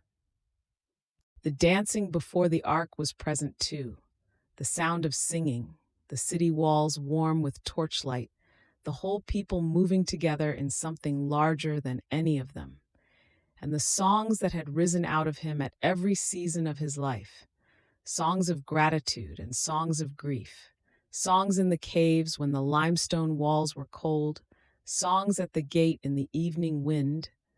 All of them were present in the room, floating somewhere between memory and breath. The way music does when it has been sung so many times it becomes part of the silence. He thought of Jonathan, as he still did, the bow and the cloak, the arrows sent into the field, the love that had been as steady as bedrock under all the years of wandering. He thought of the hills that had listened when he sang, and of the flock that had always turned its face toward him in the morning without judgment, without demand, with only the quiet trust of creatures that know their shepherd. He had been a shepherd his whole life, he understood now. Even on the throne, even in the city, that was always what he had been. And the sense that had been with him from the beginning, the quiet, unhurried sense that the one who had found him among the sheep had never let him go, that sense was present too, in the room, in the firelight, soft as the warmth of an ember that does not blaze but simply holds its heat through the long hours of the night. He did not need to speak of it. It was simply there, the oldest companionship, faithful and still. Solomon had gone. The stone room was very quiet. Outside, the city lay wrapped in its dark, the flat rooftops pale under the stars, the streets below soundless, the gates closed for the night. The old king sat a while longer in the warmth that remained, his cloak drawn close, his breathing slow and even, his eyes resting on the small lyre against the wall with an expression that held everything, all the boy on the hills, all the long road walked, and nothing that needed saying. He reached out and let his fingers rest once more on the strings of the little harp. He did not play a melody.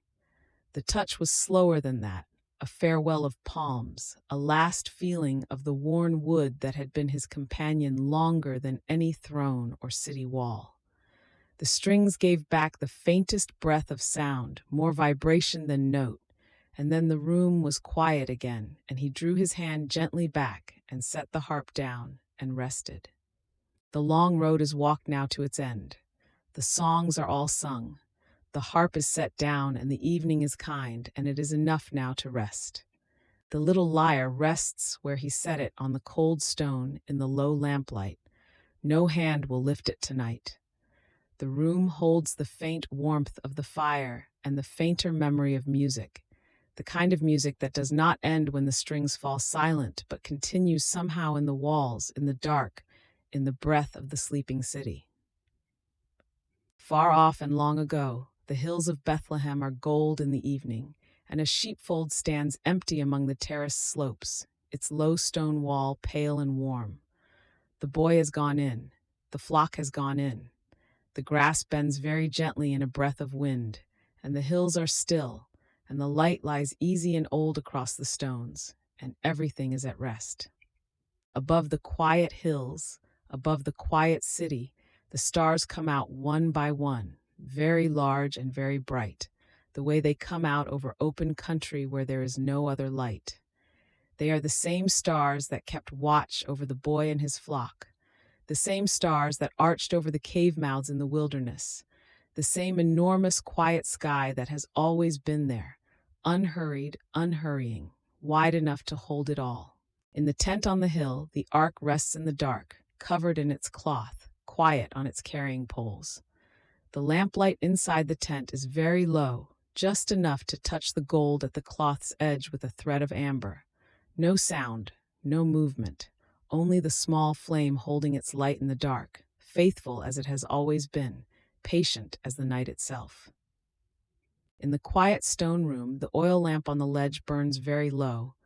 Its flame bends once, then steadies, then bends again. The wick has nearly reached its end. The light it makes is the softest light, honey-warm and small, the light of something that has given all it has. It gutters once, gently. A last curl of smoke rises, thin and pale, into the dark, and the room sleeps, and nothing moves. And so the lamp burns low on the story of David. Thank you for resting with us tonight. Until our next story, Lullaby Atlas. Sleep well.